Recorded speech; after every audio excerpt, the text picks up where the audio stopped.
2 a.m. So this, depending on your guys' character choices and everything, this session could run a little bit short, but probably still be about normal length, depending on what you guys choose to do here. Okay. All right. Where we left off, of course, you guys were in the middle of this fight with the with the Mortrolis and the Becklights. There was so the wharf was exploded by that explosive device you guys set off. Sarah's Hound of Shadow had knocked one of the Mortrolis prone by chewing his calf off, basically. Pogo and Sarah up on top of a roof. Sarah's shoulder is badly broken. Norik is surrounded by 3 dead Becklights, and then another one is in front of him, about to climb up, and Arteme and Sai are hiding behind a crate and firing arrows. And then it was that last Becklight's turn. So he is actually, on his turn here, he's looking up, seeing that 3 of his countrymen are down already, and that the Yogg is there on the dock, is going to swim up towards this side instead. Which would be 10. He can only make it up to about here. He's trying to kind of get himself behind safer lines here. So I can't see a map. Are we supposed to be seeing a map? Oh, right shit, now? sorry. Yeah, I'll share.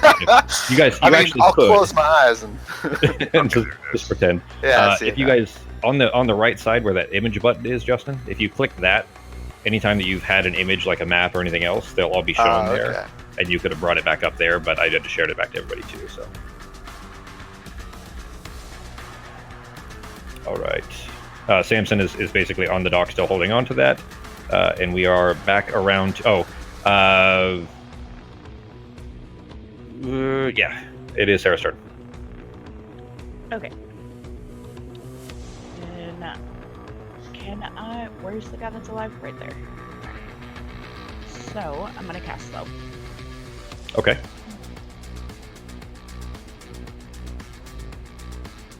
Did you target everybody? All right, good. All right, looks like I didn't hear the effect is there. It was just really quiet. Let me turn that back up a little bit. All right, between them, it looks like the Becklight that's still alive succeeded. The chain brute failed, the one that is knocked prone already, and the other brute succeeded. Okay. Just the chain brute. Yep. All right. Bonus action, I'm going to use 2 things in my ring. On yourself? Yeah. Okay, go ahead. Is that it for your turn then? Are you moving? Where am I? I'm just going to step back over there. All right. Where is the broom? Like, if you're stepping away, who's holding onto the broom? I believe Pogo still has it. Okay. Because Pogo went down and got you. So, Pogo, you're still holding onto the broom? Yep, I still have the broom. Okay. Can I just kind of, would it take my whole reaction to toss her back the broom so she can have it? No, that would be basically just kind of tossing a light item that far, and she's not 10 feet real quick. She's got one arm. Okay, whether she catches it or not is up to her, but you throwing it at her. Tell you what. I'm gonna walk 5 feet real quick to hand her the broom, so it's not gonna be crazy. Okay. And then let me see the distance here. You know what? That's probably a lot more effective. Yeah, there we go. I just click on the guy. Yeah. You're at 60 feet right now. Okay. Too bad every single one of my spells are concentration here. Let's Yeah, that's a spell selection thing right there. Yeah. That's where being picky about your concentration effects is a good idea. Okay. Your spiritual banjo is up. Yep, but that's just a bonus action. Yeah, that does not. Yeah, exactly, and that doesn't take your concentration. So.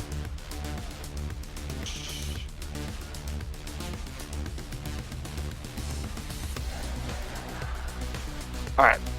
So I'm gonna cast sleep. Right. Let's see. 5, 10, 5, 10. I'm gonna cast sleep right on the other side of this brute. So right in that little 5-foot area. Okay. So like kind of on the edge here.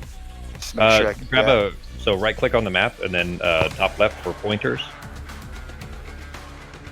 And then you can pick circle and draw like a little 5. There you go. Okay. There you go. So I'm gonna do it right around. I gotta make sure they don't have to actually target a creature. Yeah, it's just within a point that I choose. Yeah. Never done this spell before. All right. Within 20 So feet I of the roll. point you choose. Yeah. So I just want to make sure. And All think three of we're them right on Norak. would be within range. yeah, but I'm trying to make sure Shan and Norak aren't. I'm trying to Gotcha, find okay. trying to find a sweet spot. This is how many creatures within 20 feet you choose within range are affected. Yeah, you did it right then. Good. So it won't accidentally hit either of them. Yep. They're just outside of the range. All right, so let's target him. I gotta roll. This is such a confusing spell. All right, I gotta roll. This is one of the most confusing spells, Yeah. actually. I gotta roll 5d8. Yep. And the total is how many hit points of creatures this spell can affect. And it starts with the lowest current hit points. Yeah. So you're just going to pick up the D8, which is the. So what I'm actually going to do though is I'm going to roll it at second level. Okay. So it's going to be 7 D8s. Okay. So grab the. So I'll mark off your second level slot for you. Okay. Okay. Thank you. There you go. Yep. Grab the D8, so the third from the right, and pick it up. Don't throw it yet. Just pick it up, and then right-click until you have 7 of them. All right. Just Then the 6 roll in it. the center, and then 1 on the right. Yeah, and throw it in the box. There you go. For 25. Okay. So I dropped then. There we go. So starting with the creature with the lowest hit points, creature affected falls unconscious until the spell ends. The sleeper takes damage, or someone uses an action to shake or slap the sleeper awake. Subtract each creature's hit points from the total before moving on to the next creature. Yeah. So confusing.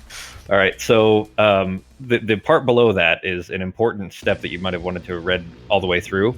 Yeah. But I will tell you that there is one target within range of that I'm guessing who happens to have Acolyte.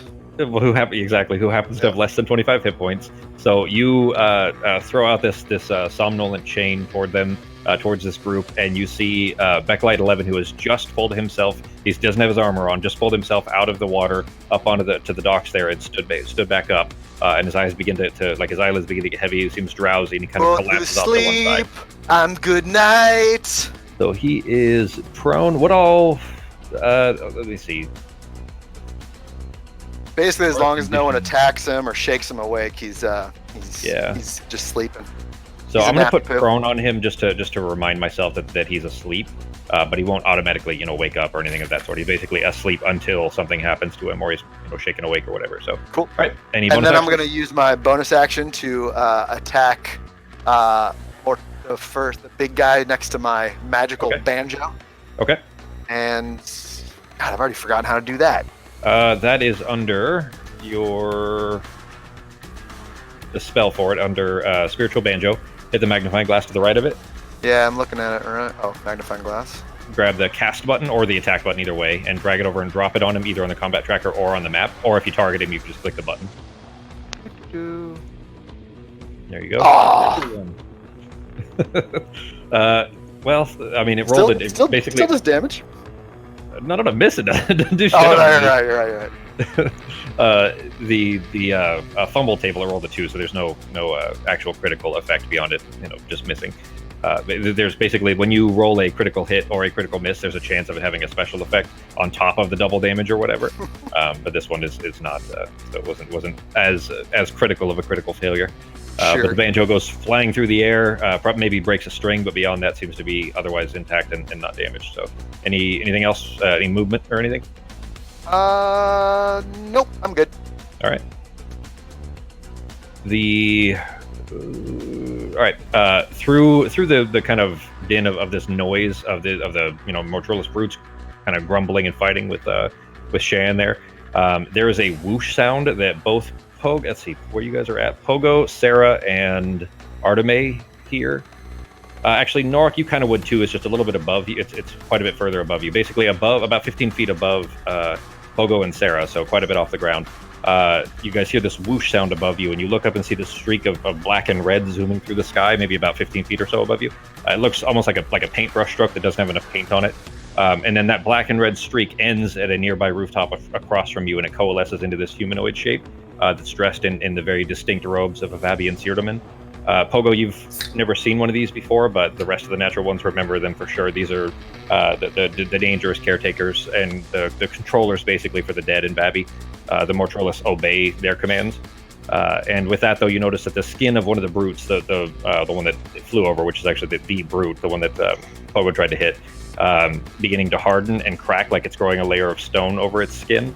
And then the Seerdaman, who appeared on the rooftop over there, it's clearly a man, holding a gnarled wooden staff in one hand and this kind of translucent orb in the other, begins kind of weaving this arcane circle in the air in front of him. And that is it for his turn. He's on the far side of the... You guys can see him on the map now, right? Yeah. Yep. Okay. I gotta pull this map out so that there we go. And you did see a hardening of the skin, let's say, on the Mortrolis brute, the larger of the two. That is it for his turn. It is Shan's turn. You do hear more groaning coming from the north, though, by the way. Or actually, would be the east, but on the map, it would be to the top part of the map. Alright. Well, I'll Like there might be others coming. attack this guy. Okay. Huh. She hits for sure. Dropped a 1, so good thing she had advantage of him being knocked prone. What was she biting for? He was down on the ground, right? Yep. Like she's going for the throat. Okay. Hang on, that's the wrong one. There we go. All right, I had to fix something there. Okay. She grabs into the kind of neck area of this, but the brute is flipping himself around, and she ends up kind of pulling into the chest almost, but pulls off, just rips a chunk of dead flesh away from the skin until the rib cage is exposed.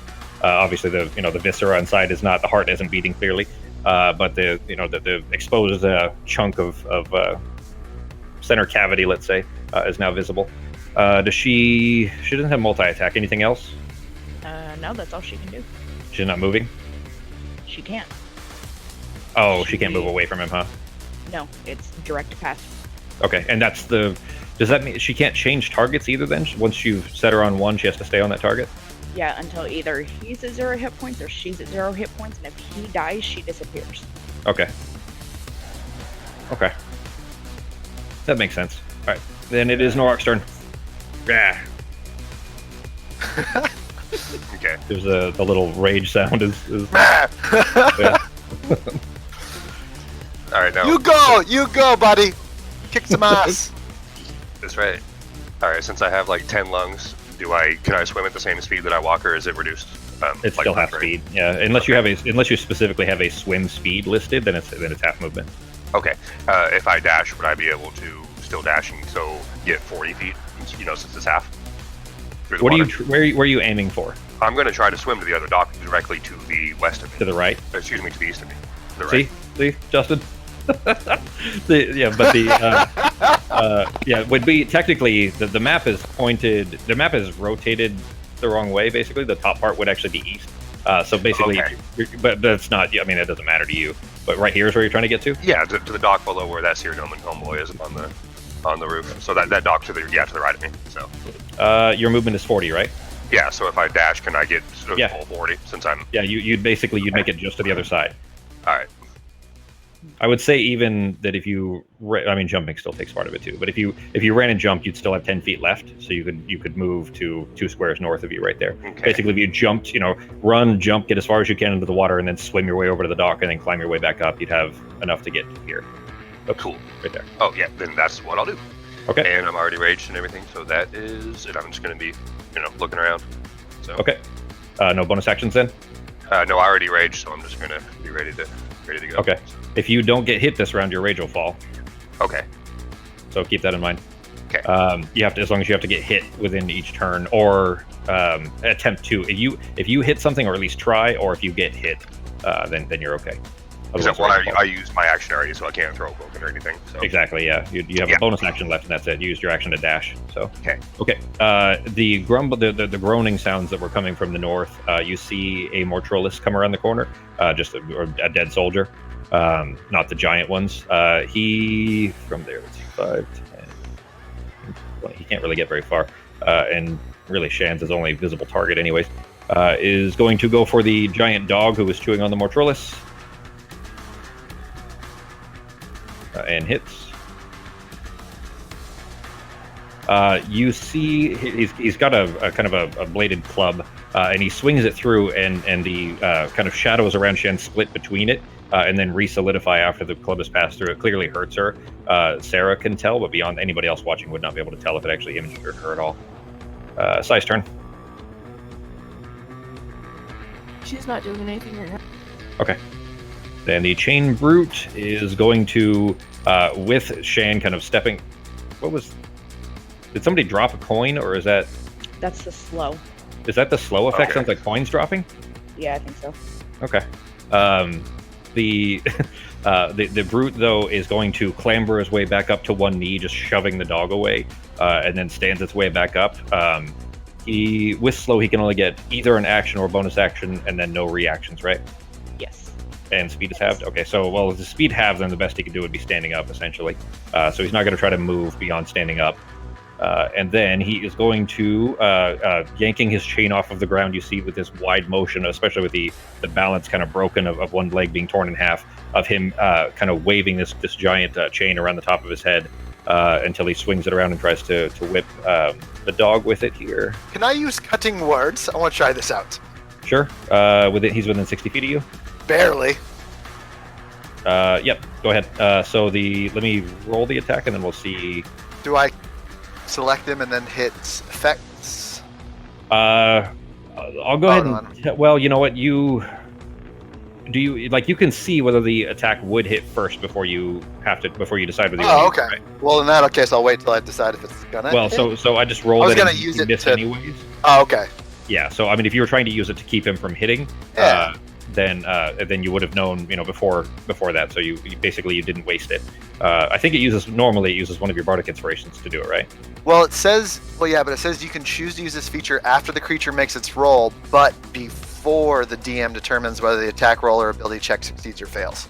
So I think it kind of, it would still be a waste. So Yeah, it's basically, in that case, it wouldn't be after I said it missed, so you still would have used it. So yeah, I'm gonna mark it off. I don't like to break the rules.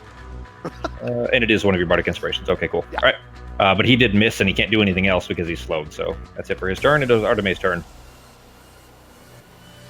Okay.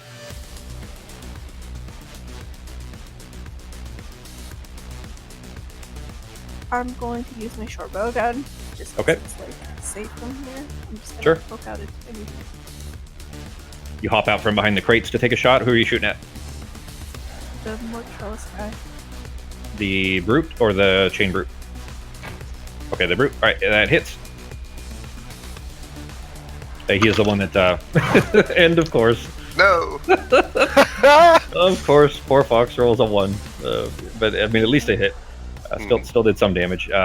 You fire an arrow over in its direction. It has to kind of arc through the air, and it comes down into where it's basically between the where the trap and the collarbone would be, basically. So that space between top of your shoulder, let's say.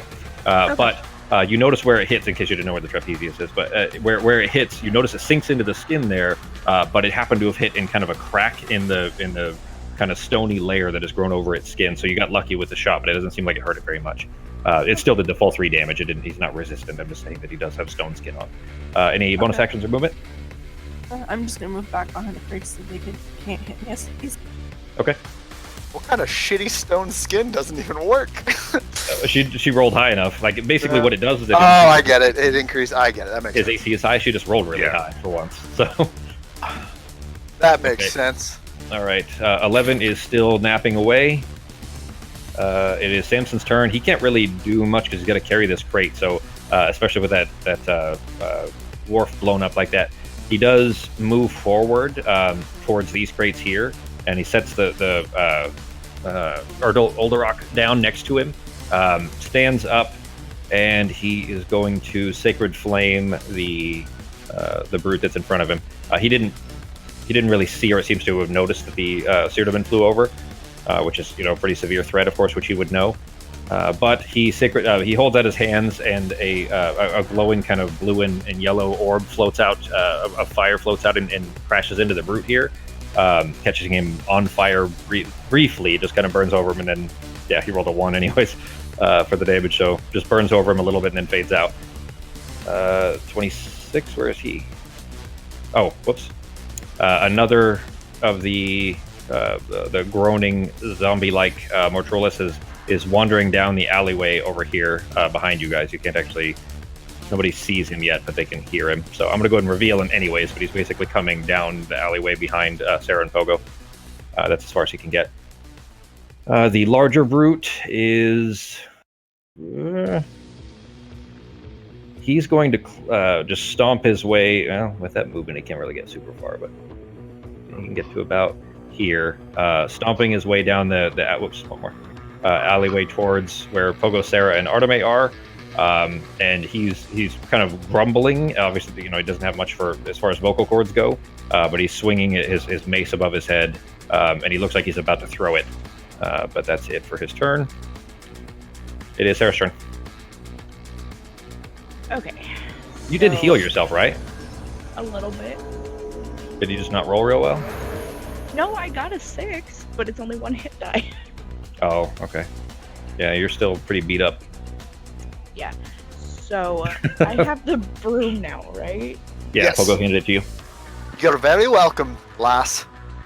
Alright, how far is this guy? 130. You got to hear the guy on Borderlands, Justin. I swear he literally sounds like Pogo. He says every fucking thing he says is like a line that Pogo would say. 30, 35, 40. Same voice and everything. Shit.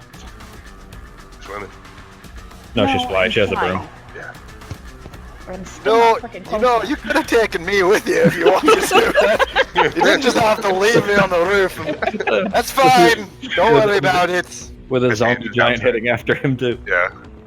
That's fine. I'm 49 pounds and 3 feet tall. It'll be fine. Yeah, that's a fair fight. Does 800 pounds and 12 feet I'll tall. just Well, I was hoping to get close enough to the guy, but I am still not there. So, What you doing? how bad does the chain brute look? Chain Brute is not that hurt. Neither of them are very hurt. They actually both look like. So the Chain Brute has basically the flesh off of his right calf and his chest have been torn off, just in big chunks of dead flesh that are laying next to Shan. She didn't eat them; she just tossed them to the side. But he still looks. He's not slowed at all. He's perfectly fine. Beyond the actual slow spell that's on him. Pardon the irony of that. Yeah. He's slow. Alright, well, then I'm just gonna hit this guy with Chaos Bolt. And hope Which for the guy? best. Which guy? The Sirdom guy. Okay, Kick his ass. 80 feet. Yeah, it's 120 foot range. Okay. And that hits. What flavor were you? Oh, I guess you got to roll the damage, huh? Yeah. Damage. Oh, I didn't share the VA. Ben and Ben, Becky, and Fox have seen what they look like, but I zoomed in. He's got a little fireball in his left hand, and oh, not just a token, I suppose, but that too. This is basically what they look like, and I'm sharing this for a reason because it's been a while since everybody's seen them before, so I want to make sure that they remember. I guess the group it is that they're dealing with. All right, what flavor is that, Becky? Or yeah. Let's go with Thunder. Why not? Okay. bring the thunder. All right, where is he? There he is. Okay. All right, you send over this kind of spinning, almost looks like a glass ball that shatters and explodes over him, and it looks like it almost rattles him off of his feet. Like he could have potentially fallen off of the edge of the rooftop there, but he just kind of rattles himself back, and the arcane circle that he was drawing in the air is interrupted by that. So he kind of, angrily, you see him kind of set his jaw, and he holds the staff back out and holds the orb back up and starts spinning them around again to redraw the arcane circle that he was drawing in front of himself. It seems that it interrupted him. Any bonus actions? No, because I can't move with a bonus, so I'm done. You can't what? I can't move with a bonus, so yeah, I'm done. Oh, yeah, you're not a rogue, do you mean? Uh-huh. I was hoping to get like 20 feet closer. Oh, gotcha. 20 feet. I have to wait till your next turn. All right, Pogo's turn. All right. Let's see. Are the roofs that we're on, are they flat roofs or are they pitched? They are flat. No, they're flat and thatched, Don't worry. Well, don't worry about the thatch. But basically, they're flat. Yeah, Okay. and they're 12 feet or so off the ground, with a small lip around the outside. Okay.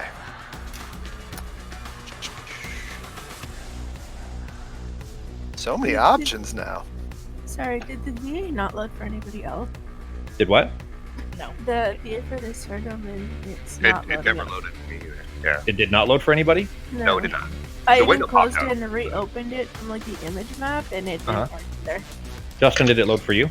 The picture of the bald dude? Yeah. Yeah, it loaded for me. Okay. You're lucky. Yeah. Whatever.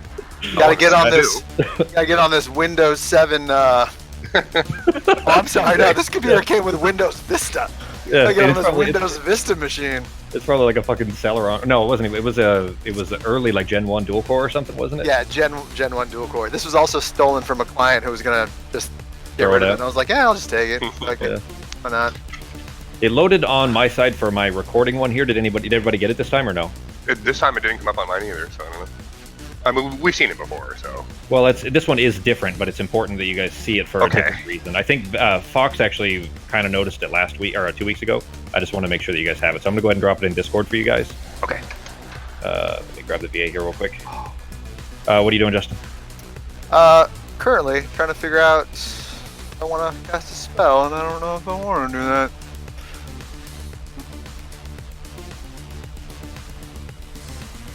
Alright, I'm gonna wait on that.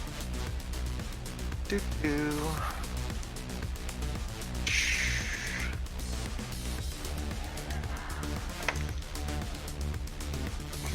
Alright, I am... You know what? I'm just going to go ahead and this brute next to me. He is looking right at you. Yeah, and, is his like, is looking his away. weapon that he's swinging around? Is it all metal to his hand, or is it wooden at his handle area? It's a wooden handle to a like wrought iron. Well, that doesn't do me any good. He does have a giant shield that's all metal though. Yeah. And Alright, something. I am gonna cast heat metal on this big bastard shield. Okay. So- Let's see. Heat metal. Choose a manufactured metal object as a metal weapon or suit of heavy or medium metal armor that you can see within range. You cause the object to glow red hot. Any creature in physical contact with the object takes 2d8 fire damage when you cast the spell, and until the end, you can use your bonus action on each of your subsequent turns to cause the damage again. Well, he's not. Yeah, it's not armor that he's wearing, but if you're casting it on the shield specifically, he does take the damage, and then it would at least yeah, drop his AC down. Or yeah, exactly, which drops it by 2, which is basically negating the stone skin. So if you could get the stone skin off of him, his AC would be even lower. Okay, all right. So go ahead and roll the What? damage. Or, there's no save or anything, right? Is it just automatic? I think so. The save is only if they're wearing it. Oh, okay. Succeed on a con or drop it if it can. So he can try to hold on to it, but he'd have disadvantage on attack rolls until the start of his next turn. He's just going to go ahead and drop it. So you cast this. The shield, the entire shield, glows like it's on a forge. This kind of bright glowing orange. He failed anyway, so he wouldn't be able to hold on to it even if he wanted. Go ahead and apply the damage to him. Okay. Oops. I'll adjust his AC for having dropped the shield. Confused. There's a loud... What's that? Clicking the attack, and it's not doing anything. Oh, Or do I just have to hit the effect? no, you just grab the damage, drag it over, and drop it on him. That is a concentration effect, though, so you will have to, hold concentration on it if you want to keep the shield burning. Otherwise, he could just pick it back up again. It's up to you. I will tell you, go ahead and... There's no damage! My attack bar is empty. It's directly below the heat metal. The first thing below heat metal is damage with a little lightning bolt, and it says 2d8 fire.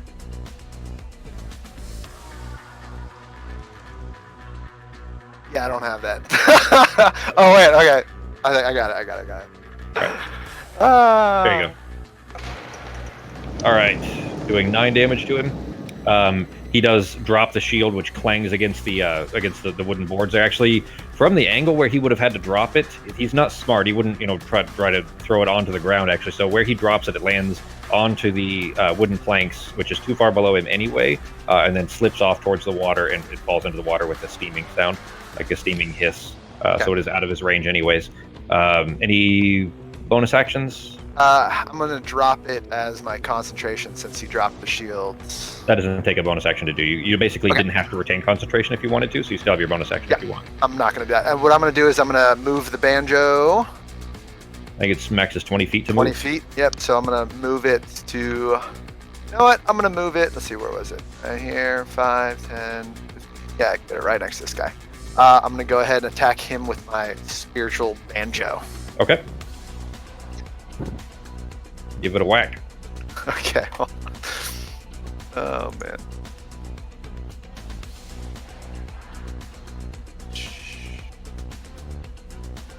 Uh, 1d8 force. Damn, good hit.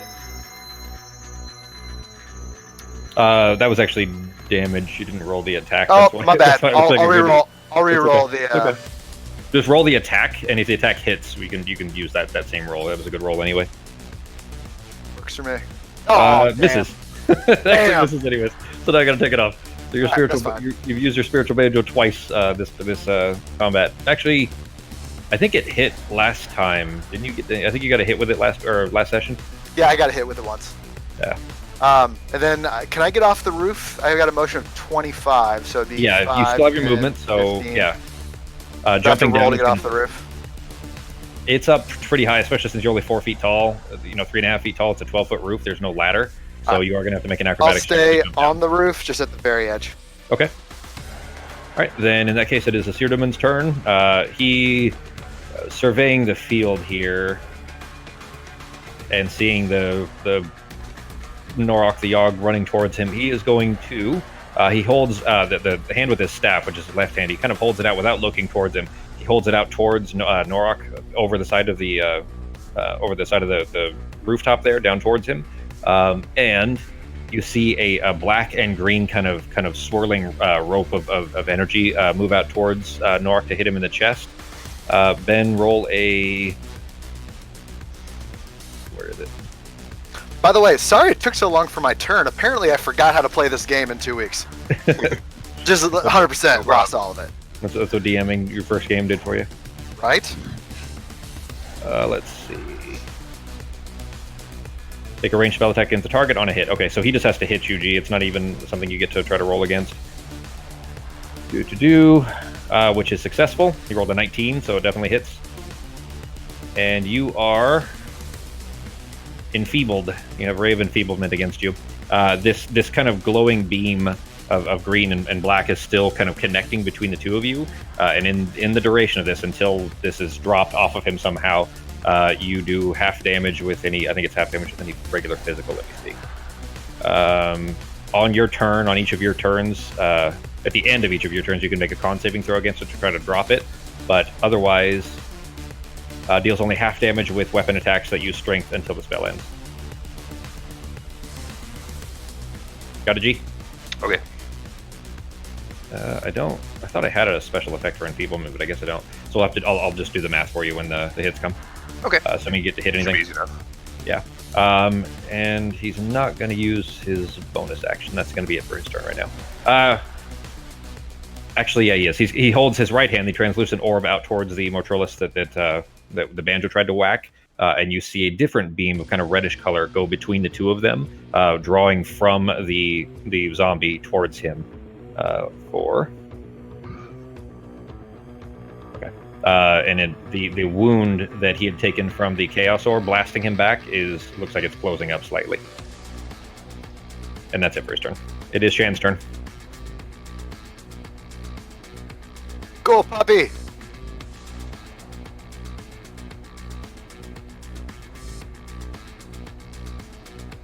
Another bite. That hits.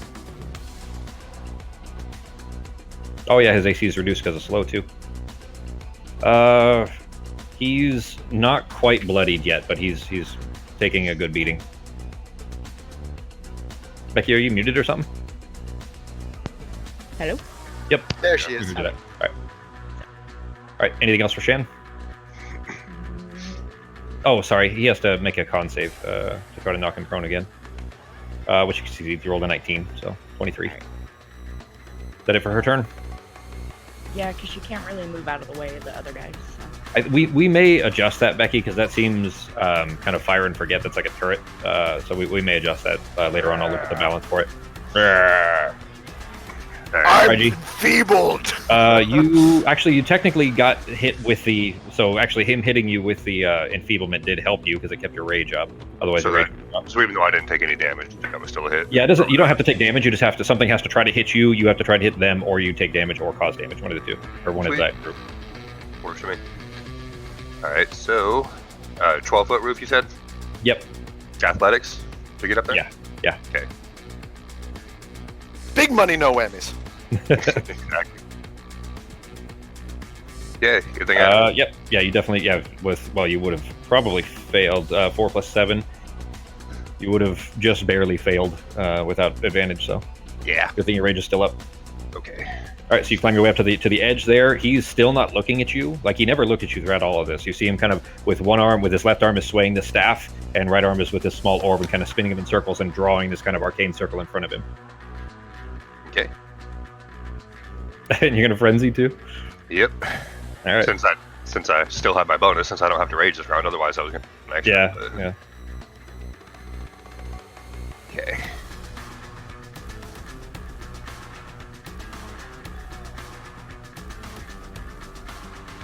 And it hits. Sweet. Good thing I had that extra.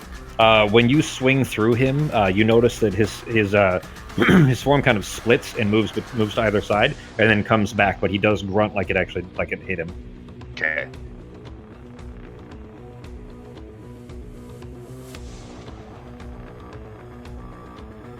Okay. He retained concentration. I got a 19 on his con check, but the 25 I have to cut that in half. So let me do the math on that real quick. Hang on. It would just round down, right? So 12. Yeah, it would be in half, but because he'd already taken some damage from the blast. For 18 total. All right. There we go. I just had to fix that. So, all right, if you're gonna hit him again, let me keep the calculator going so I can do the math on it. Untarget him, All right. and then roll the damage, and then that. Pardon me. Just roll the damage without a target. Roll the. Go ahead and sorry. Okay, go ahead and roll the attacks as is, but the damage, don't roll it when you have him targeted.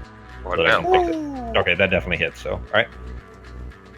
Go ahead and that's this will be pretty much a straight hit because it'd be double of half.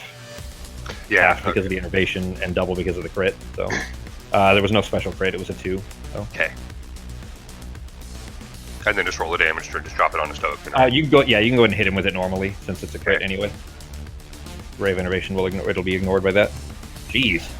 And he rolled a 14 + 1 for a 15, so he still retained concentration You bastard. literally by 1 point because half of the 31 would have been 15, rounded down is 15, and he got it a 15, so he barely he got it by one point.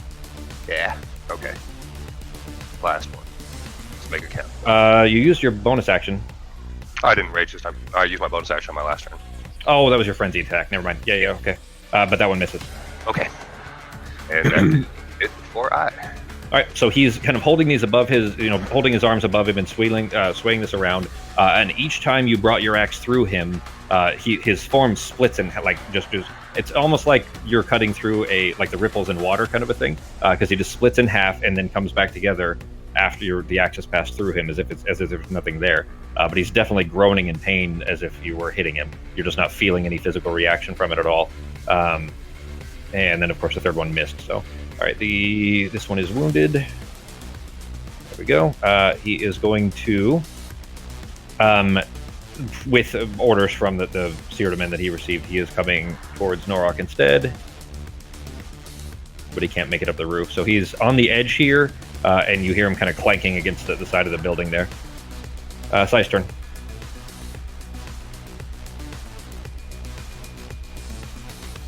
Is Sarah on the boat? Sarah is flying in the air on the broom. Okay. Never mind then. Sai's not gonna do anything. Okay. I'm going to hit the Mortalis. Or no, it's Well, it's the Chain Brute's turn just before yours. You're coming up right after. He got his chain smashed back. All right. He is going to whipping his chain around again. He's trying to. You know what? Actually, he similarly would have got another order, so he is going to He can make it just barely to the edge here. Won't have much room, but he's basically just to the. Yeah. It's not looking good. I'm pretty sure Shan still gets reactions, right? I think. I mean, she is a creature, so she should. So go ahead and make your assuming you want to use her reaction to do that. Yes. Does a banjo get a reaction? I don't think the banjo gets opportunity attacks. Damn it. That misses. Damn. All right, but he is over there. It is Artemis' turn. Okay, I'm gonna use my bow again because Okay. it seems to be kind of your thing. Because at least you're hitting with it, right? Yeah. Except maybe not that time. No, definitely not. Not with a 7. And then I'm going to put a healing spirit near Sham. Okay. Can she can be healed normally, right? It's just not obviously not temporary HPs. It didn't say anything about it. Yeah, I think she just is treated like a regular creature. Let's see here. Because if she's able to take damage in that form, I believe she could be healed. For most things, yeah, there are some things that can't be healed, but I'm pretty sure let me look at Becky's ability here real quick just in case. Yeah, it doesn't say anything about it, which means yes. So, yep, you can go ahead and drop it there. I can't really drop the token, but I'll drop the. All right, go ahead and mark off your spell there, and then I put the token on the board. Go ahead and move her wherever you want her to be. Okay, and then you can roll the heal.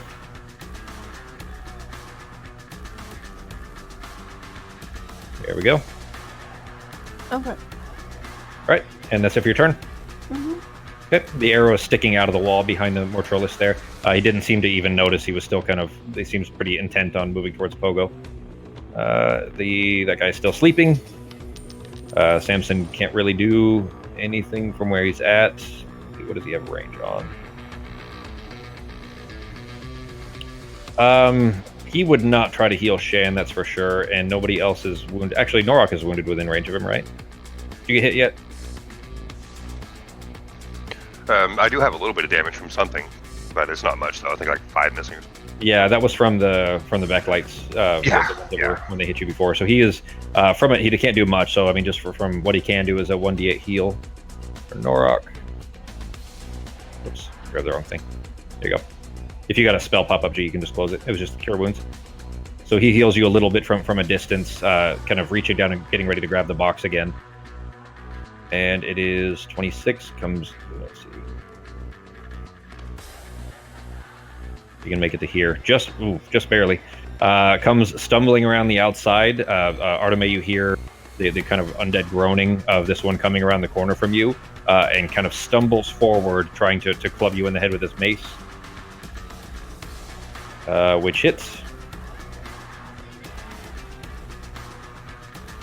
You do well. You roll a natural 20 on your concentration check, so you still keep your concentration effect up for healing spirit.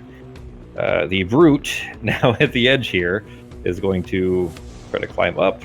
Oh, he's got a fucking 19 strength, so yeah. He clambers up onto the roof. You hear the roof beginning to crack and strain under its weight as he stumbles towards you, but is immediately going to bring his Morningstar down on... Cutting words! Cutting words, I shall use. That would be the right time. Well, okay. He rolled an 8, so the cutting words would not have been That's necessary. Okay. But he didn't. He is not slowed. Bardic inspiration. Okay. All right. But he is very angry, very large, and smells awful. Directly, like looming over you. He's 3 times your height. So I mean, it just is a massive, gargantuan, dead thing. Neat. Sarah's turn.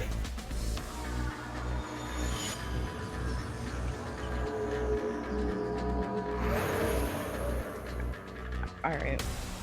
I'm going to recast slow. Okay. You're gonna drop it on the chain brute. Yeah. Okay. Well, I guess if you're just recasting it, you're gonna try to hit them both again. Yep, all 3 of them. Okay. All right. Are we gonna get affected by that? She can pick her targets. Oh, okay. That specifically with that spell. Yeah, I know you can't see me because I'm this tiny little thing next to a giant, but No, she's casting it over on the seer, basically Norok. Perfect. Yeah. Perfect. The same guy that was already on, she's just recasting it to try to get them also. But the Seardaman succeeded, the Chain Brute failed, and the Mortrolis failed. Not the guy I wanted to fail. Well, I mean, you added the kind of insignificant zombie to it, or less significant, let's say. All right, I think it's on him twice now. Let me take it off of the second one, so he's not doubly reduced. And his chain smashes back. Okay. Alright, I am now 60 feet from this guy, so I'm just gonna sit right here. Okay. No bonus actions then? No. Alright. Pogo's turn. All right. Can Pogo? I would like to try to dash between his legs up to the corner of the roof north of me to jump to the other roof. Okay. It's only about a 5-foot distance, and I'm going to use dash to do that. Okay. You mean, well, okay, he's going to get an opportunity attack if you dash. Oh, that's You mean right. disengage? Nope. Kind of wanted to dash the fuck away. This is what I'm going to do. Double check this. You don't have any concentration effects up. Okay. No.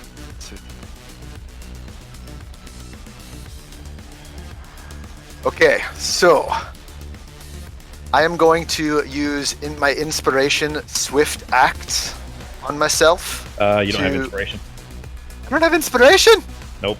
Don't know when I use right that. now, actually. All right. Well, in that case, I don't Okay. remember what you used it for. You had it for something that I don't so remember. when the roof was cracking when he was walking on it, did it sound Yep. like it was probably like close to breaking? If he stands up here and is moving around very much, it's going to break underneath him for sure. Okay. You don't know, like that something might be cracking your head open, and then it would be enough for him to fall through. But you know, Sure.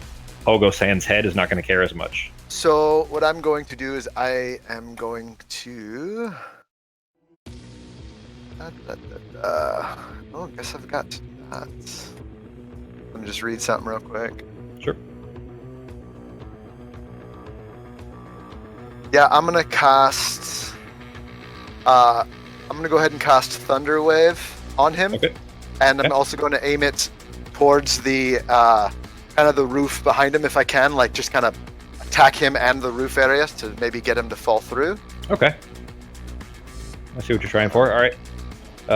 Con saving throw, failed save, take 2d8 thunder, push 10 feet away, and it does not mention a size difference, so you can use this even if so that means because it doesn't specify the size, you could use this on something like gargantuan, it would still work. That doesn't make any sense at all. But he failed. He got a 7+4 for an 11, so he did not beat your 16. Okay, so So you blast him away from you. You see him when the force explodes in front of him. It kind of hits him in the gut area, basically, because it's about as high as you can reach, and pushes him backwards. I lied, by the way. I'm just doing it at level 1 because I messed up on the roll, so I'll just leave it at level 1. That's fine. Okay. It doesn't change anything but the damage, but that's perfectly fine. Yeah, it still knocks him back to 10 feet.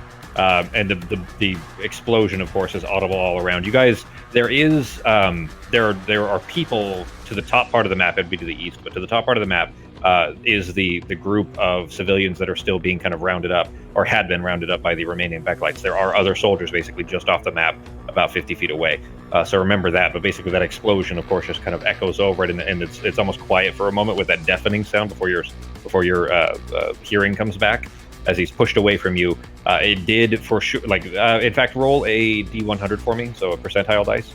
So right click on the third from the left, and then a percentile on the top. Not high enough. Okay, but it's still it's rattled the roofing basically out of this thing, so that there's it's already beginning to crack and give way underneath him. It looks like if he were to step back into that middle, it might fall through. That's the impression you've gotten. But it did blast him away. You still have your movement and a bonus action. Mark off your level 1 spell slot too. Yeah, I'm good at that. Did you use your last second level spell slot, or was that you accidentally Yep. took that one? Nope, I used it. Okay. And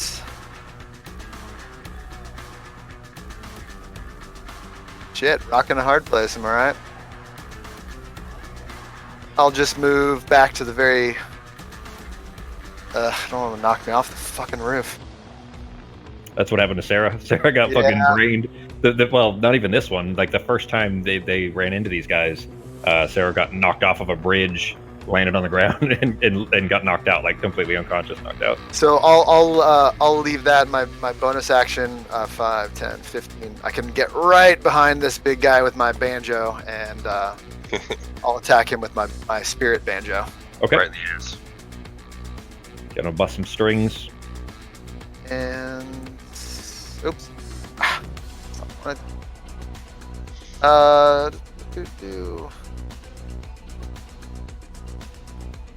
I'm still. That determined hit? Yes. That hits.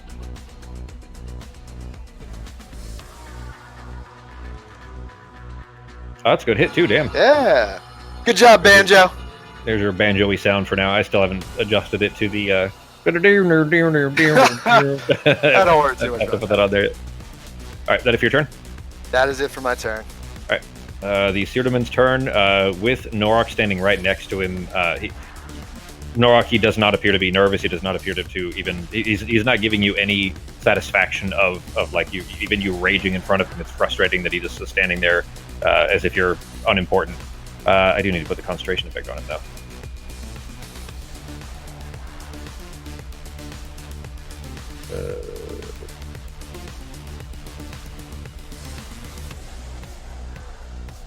There we go. I had to do it when it was his turn, so he holds the left hand with it's holding the staff. He kind of holds it out and still kind of almost palming the staff between his finger and his forefinger and his thumb. Kind of extends his other 3 fingers, the ring in the middle and the pinky. Extends it out towards you and almost touching you in the chest. And he is going to, well, you guys will definitely remember this spell from Balance, but he's going to. Damn it! All right, let's see. Let's see if you can pull this off. It will be a 4th level.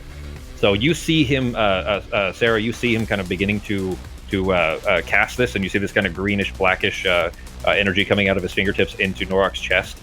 You're within range, right? You're 60 feet from him. Yeah. Oh, is that what you were? Okay. Nice. All right, then he's not aiming it at you, so you'll need to actually use Counterspell, not the rod. That's what you're doing? Yeah. Okay. It is a level 4, so I think you have to roll for that if it's above a 3, right? I believe so. Make an Arcana check on Sarah.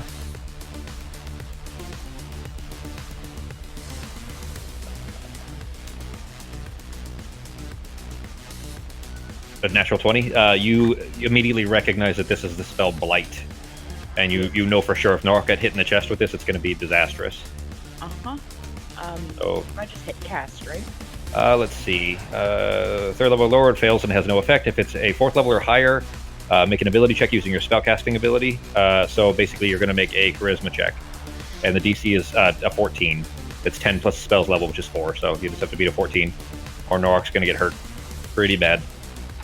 Come on. All right. So with that, you immediately silence the spell that's about to blast into Norok. It still costs him his spell slot, but the spell does not go off. Go ahead. Woo! Yeah. I mean, for real, that could have. It probably wouldn't have rolled that high, but it could have been enough to just outright one-shot Norok. Like it's a pretty dangerous spell. Shan's turn. Right, so straight to the back of him, because that's what she has to do. Okay.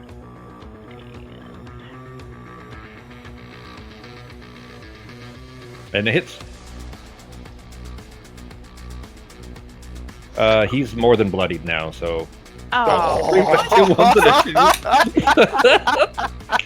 I don't know if I told you this, Justin. The group's name, their little like mercenary group name, is the Natural Ones. You know, like rolling natural ones. So. The other night when we did that practice game, I rolled 5 ones. Did you? 6 ones when me and you were playing a little practice actual tabletop one. 6 ones out of maybe 15 rolls. Yeah.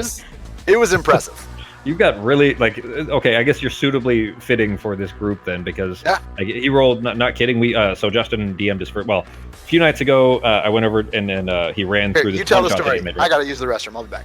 All right. So he made this one shot, right, and he wanted to try it out. He wanted to play test it. So I go over to his place and we go through this one shot that he made. And during the campaign, not kidding, like I'm actually seeing his rolls during this time because we're just testing and I'm kind of teaching him how the rules work and stuff. And he rolls over and over and over again for this NPC that he's made, and not kidding, out of probably 10 rolls, 6 of them were natural ones. Yeah. And the other 2 like he rolled like kind of middling, not very good at all, never a 20 of any sort. Yeah, for like that's what I was explaining him to him in the dice jail because he'd been watching a lot of Critical Role too. So I was explaining that that's what Laura's doing, putting them in dice jail in Critical Role.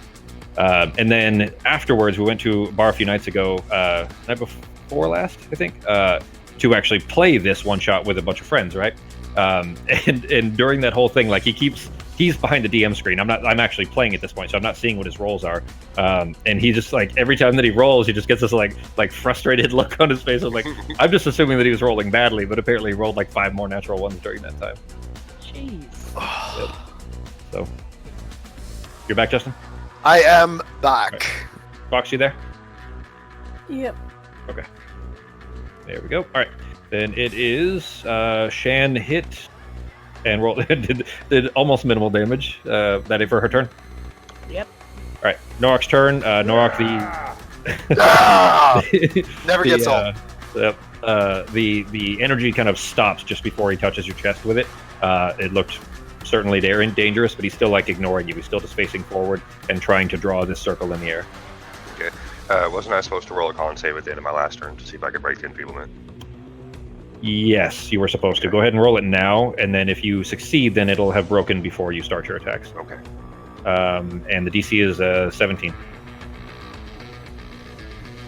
With a 19. All right, so the effect fell off then, actually, which does end his concentration too, of course. Sweet. There you go. And you are still frenzied.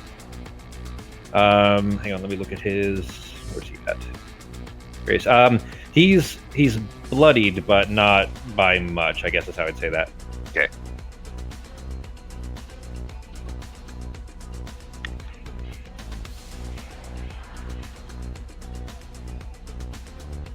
Sounds like club music, man.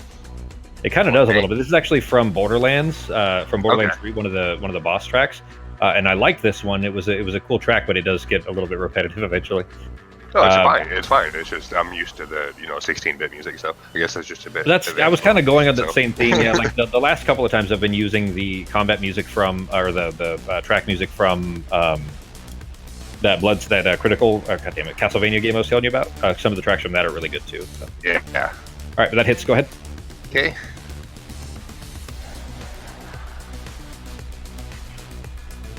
Might as well add this too.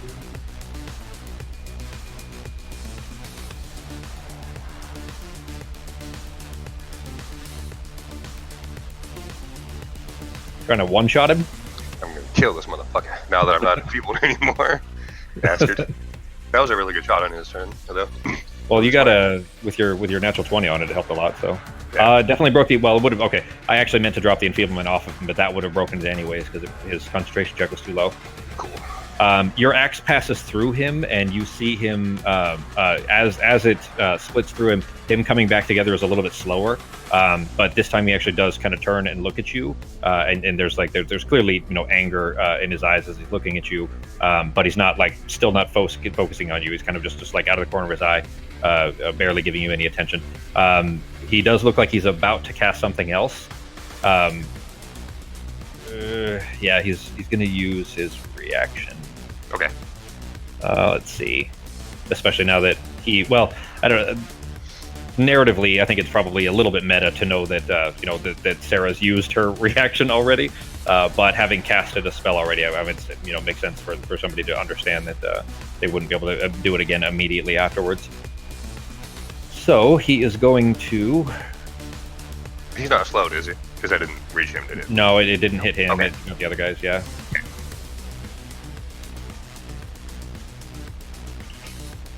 Yeah, he probably would have. I think he'd have to.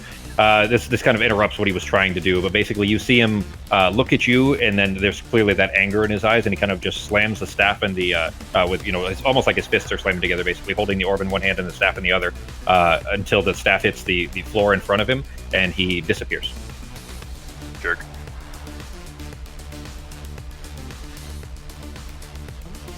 And that's it for his reaction. So you still have your other 2 attacks. The Mortrilus that's in front of you is 12 feet tall. Like his head is just above the side of the side of the thing. So if you want to get to Waylon, you could probably hit him. And the other guy is too low. He can't. Like he's not high enough to be able to hit you with an opportunity attack. Okay. And then I already hit the great weapon before Homeboy disappeared. Is that still on, or do I need to hit it again for the swing? I think it's still on there. Let me see. Okay. It is. Yeah, it's still there. Sweet. Just didn't want to double it. All right. He actually looked pretty wounded after that last hit. You hit it pretty hard, so. Oh, okay. All right, that hits as well. Sweet. Just axing into the already somewhat wounded, but into the head of the brute that's along the corner there. Yeah, because it's like the top of his head's hanging up above the. Pretty roof, much, so. yeah. You pretty much just got like access to the skull, which there isn't a lot of flesh on that anyway. So that's a pretty good hit too. He actually looks pretty wounded. See if I can finish this jerk out.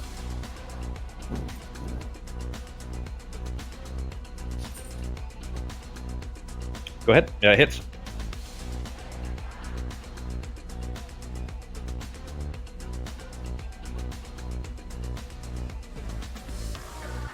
Bastard. Almost. He's really close. You, as soon as the guy disappears, the kind of momentum you were already carrying through, as soon as the Seer Doman kind of exploded into this black and red mist and then moved out, you didn't see where it went. You just saw that the mist dissipated, but you already had the momentum kind of carrying through, and you just aim it towards the head of this Mortrilus brute off the edge there, and just bring it down in through the. You just axe square into the skull. Like if this was alive, it would have certainly been a death blow for sure. But you yank it free, and in a rage, just kind of chop back lumberjack style into the same spot and cut off the top part of the skull, basically where half of the brain would have fallen out with it. But it's still groaning and grumbling and beginning to pull the chain back to try to like whip at you. It seems like. Okay. Is that if your turn? Okay. Yep. Him down there, he's going to try to climb, but I don't think he's not very competent. Nope, he rolled a 4. He's still clambering at the wall there, like trying to make his way up. You just hear him groaning, but it doesn't seem to be much of a threat to you anyway. Sly's turn. He's not doing anything yet. Okay. The chain brute. Oh, he got his chain smashed back. All right. He is going to where he'd already kind of pulled it back and was about to swing it around. Is going to whip it at your legs. You need to make a dex save versus a 14G. All right. The range is 10, yeah, so he can definitely make it.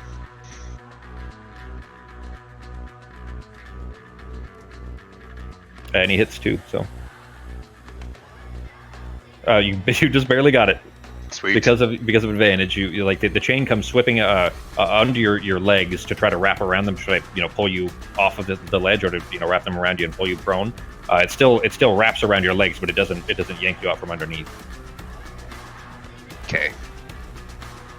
But does 33 damage, which you take half, of course, for being enraged, as he yanks it away and it kind of rips off some skin off of your legs as he pulls the chain back. It is Artemis' turn. You've got one zombie right next to you that just clubbed you with his mace, and then the brute, which is up on the rooftop above you. Okay, I'm gonna hit this one with my whip. Okay. I do. Natural 20. Nice. There we Yeah. go. And she actually got a 6 on the critical effect table too, which is the max. Yay. Like she rolled 2 maxes in a row. That never happens. That literally might be the very first time ever. Well, I thought my modifier was +6 for that. Well, it is, but you rolled a natural 20, so it's a 26. Oh. So you rolled a natural for the critical hit table. There's no modifier on that. It's just a D6 flat. That's it. It's just a random chance, basically. But you rolled a natural 20, so it's a crit, which means it'll be double damage, of course. Well, double the dice, anyways. In addition to the standard critical hit damage, your target is dazed until the end of its next turn. So basically, it can't act this turn or until the end of its next, which is coming up. But basically, he's dazed for now, so we won't get to try to hit you. Good hit, Fox. That it for your turn? And well, actually, he's dazed. He can't hit you if you try to move. Oh, If you're gonna get up range, so that would be a good time if you're going to do so. look over here. Okay. I'm gonna pick up side, bring her. Okay.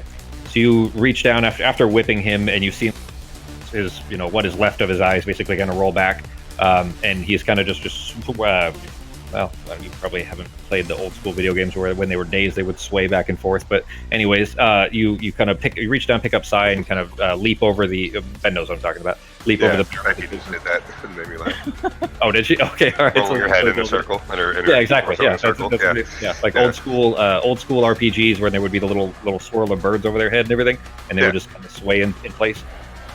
Anyways, and then jump over the barrels until you're kind of out of harm's way for them. You probably had, let's see, at 5, 10, 20, 25. You've got one more square movement if you want to do, if you wanted to go further, Fox. There you go. All right, that it for your turn? Okay. He's still sleeping. You guys are just going to let him nap the whole time? Let's see. He can still, Samson can, he can't do much, but he's still kind of trying to help as much as he can. Is going to throw another Cure Wounds at Norok up there. Healed a little better this time for 6G. Sweet.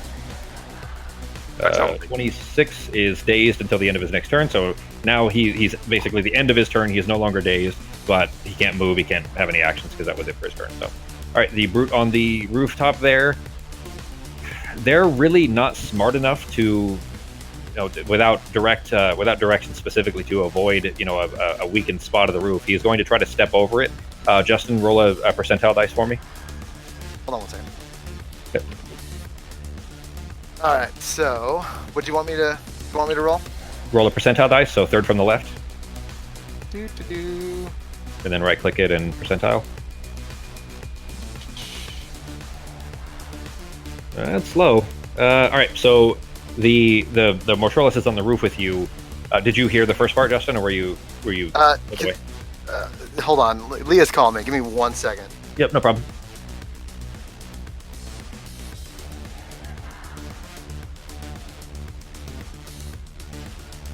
Just got in a bad car accident a few days ago. Oh. Car is totaled.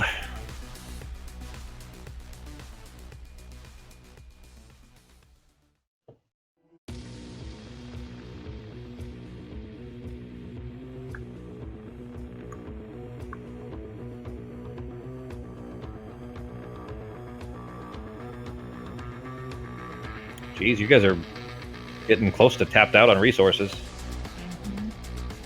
Becky did 2 slows and a counter spell, so she has no 3rd level left. Fox still has her spell slots. Used 1 2nd level, and that's it. Oh, I forgot to do the heal on. Oh, shit. Yeah, you could have. When it was your turn, you could have moved the spirit. So, how far can she move? Far enough. Okay. Then go ahead and roll the heal for Shen. I'm back. Alright. Sorry about Go ahead, that. Fox. You're fine. Everything okay? Well, she's just being annoying. Okay. She's like all like she just refuses to like text me. All she had to tell me was a bag of stuff that she wanted me to bring, but she for some reason refused to text me. I'm like, I'm busy. I'm done. As if she didn't know what you were doing, right? Yeah, she knows exactly what I'm doing. I told her I was like, I'm Yeah. playing the game. I can't talk much. All right. The brute though. That's a good heal, Fox. You rolled max again. This is unprecedented. Uh-huh.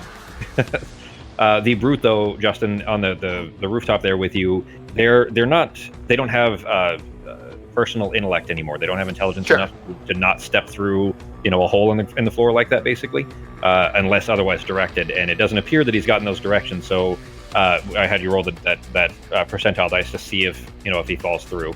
He comes stumbling towards you with Morningstar kind of leaning out, ready to just kind of club you over the top of the head to try to like fence post style, trying to push you down into the ground, and steps into the middle here.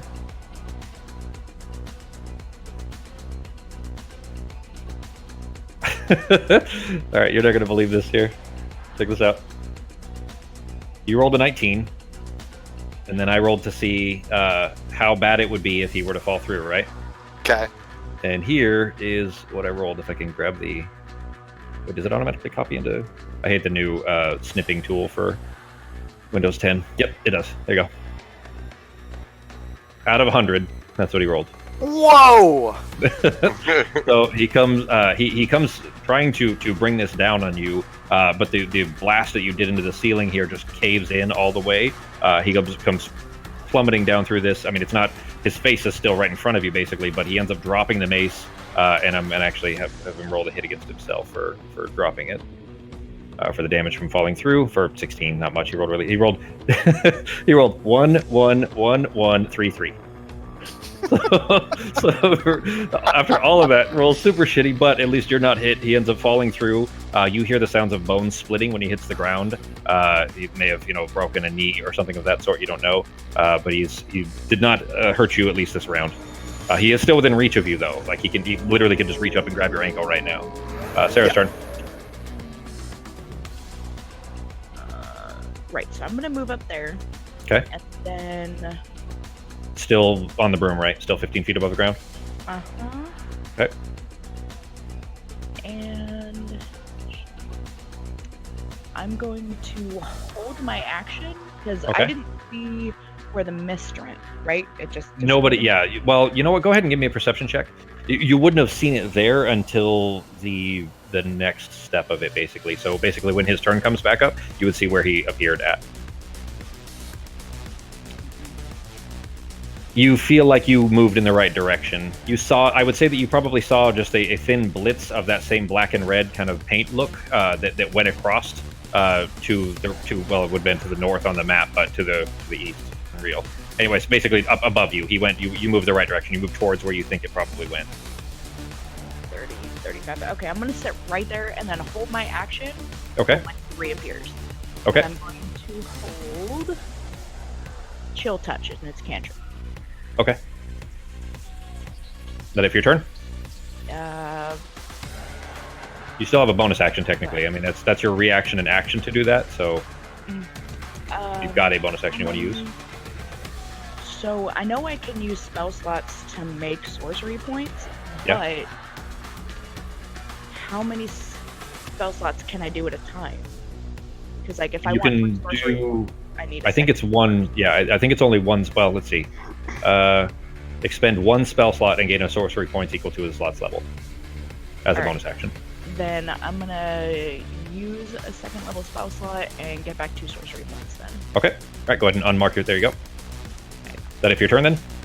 Yeah, that's it. All right. Then it's Pogo's turn and his banjo. All right. Let's see. Well, now is there any roof that I could walk around at all, or is it all in front of me? It's pretty much the spot that he fell into is where it's broken. You, especially as small as you are, you could basically walk along the ledge, like the outer part of the uprights, without risking falling down. All right. I'm going to use, let's see, on that this Martulis over here. Go ahead and use Vicious Mockery and tell him his face looks like a basket full of assholes. A whole basket full? A whole basket he full is of already assholes. pretty wounded, so depending on how offensive this well, not with a natural one, it's not. Oh wait, no, it's Oh wait, hang on, that's a natural save. one. No, hang on. That was his save. That was not your roll. I was thinking that was an attack roll. He rolled a natural 1 on his save, so he definitely failed. Okay. Yeah, to beat your 16, he got a natural 1. All right. So He's got 5 hit points left, so if you mock him bad on enough, you him. might just mock him to death. Yep. Yeah! You dumb piece of shit! This You can go basket of fuck assholes off! has been mocked to death. All right, let's see here. Will this guy get a attack if I move away from him? He can still reach you, so it won't be with his mace. He dropped the Morning Star, but he can grab at you or punch you.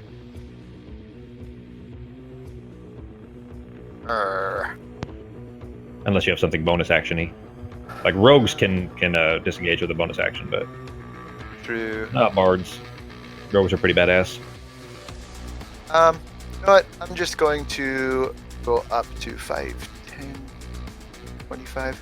I'll go ahead and run up here, and I'll just take that attack. So Okay. he just gets a unarmed A attack. regular then? attack, yeah, it'll be Regular an unarmed attack. Yep. Because he doesn't have his Morning Star on him, so his Sure. 2 hit is a 6. Actually, he does have a fist attack, but that is still hits. That's a 20.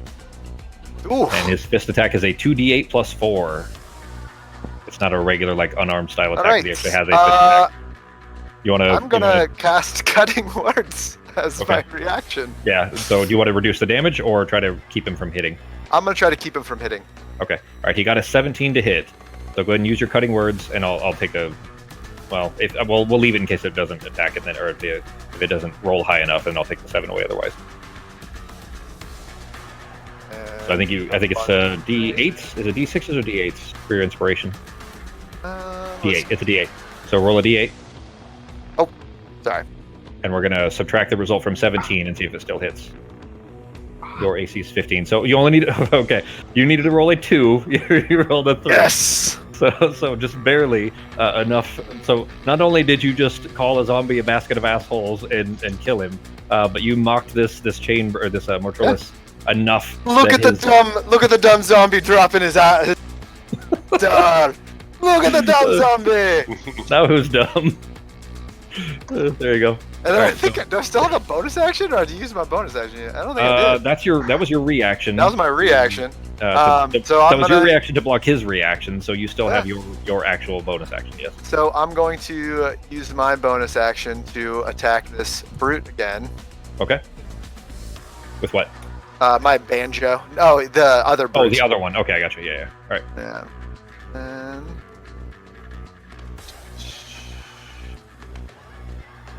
probably not with And that. it hit? Oh, it hits. Oh.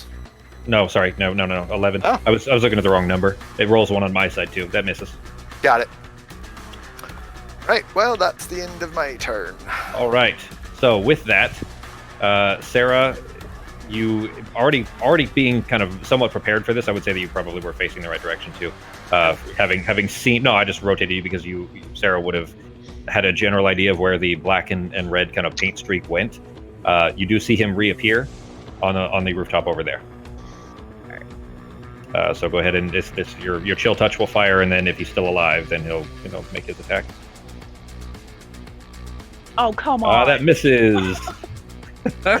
You guys aren't giving my NPCs this time. All right, and with that, actually, him standing there, having seen that you blocked his attempt at casting Blight at at Norok, he holds his hand out towards you again, or towards you this time rather, and is going to cast a spell at you. I don't have any 3rd level spots. And you did not have the rod out and prepared this time. Remember, you have to say that ahead of time, otherwise you could have used that to block it as well. So you need to make a con save. It's a 17. And it's half as much damage on a success, so it's not necessarily even guaranteed. Oh shit, no. Not with that. I'm done. A nasty kind of roiling, spinning, writhing stream of this green and black energy rolls out towards you. You see this kind of almost like decaying leaves effect that floats around it until it blasts you in the chest. Instant. Oh, wait. Shadow of the Grave. Okay, go ahead. Your slow effect is immediately dropped, of course, when you fall unconscious. Yeah.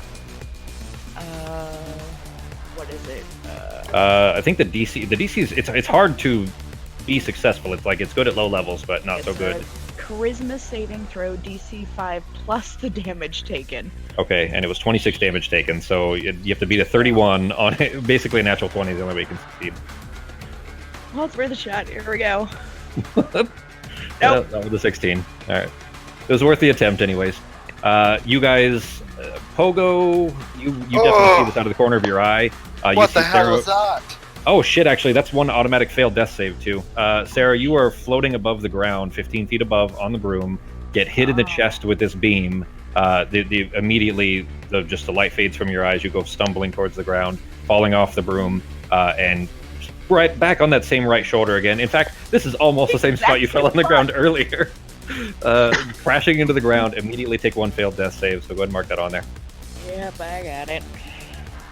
This is bad news. This is a bad fight for Sarah too. This is the second time she's been knocked out in a fight with Mortrilus and Seardaman. Okay, he is not going to use his bonus action. He's going to start redrawing that circle in front of himself again. That's it for his turn. Shan's turn. Oh, does Shan? It doesn't say anything about it dropping if you go unconscious. I think it still stays up, doesn't it? Let's see. I would assume so because it didn't say. Yeah. It just said if I mean, he it would target guy, say. she dies. Yeah, exactly. Yeah. Okay. It's So, is Hound Nora- disappears if it's reduced to 0 hit points, or if its target's reduced to 0, or after 5 minutes. So it Okay. does not just when you get knocked out. Go ahead. Okay, so Norok is within 5 feet of this guy, right? Yes, I mean in Brute? simple. Yes, basically the brute is okay. Yeah, for the +2. Yeah, go ahead. And Norok Yeah, is directly across. Oh no, I meant for advantage for pack tactics. Oh shit! Yeah, go ahead. It would be the same thing. Just Pact Actus is better than their regular +2. So Kill him, maybe. and it hits. He is already in really bad shape. So like he's got. More ones. That is Yeah. barely enough.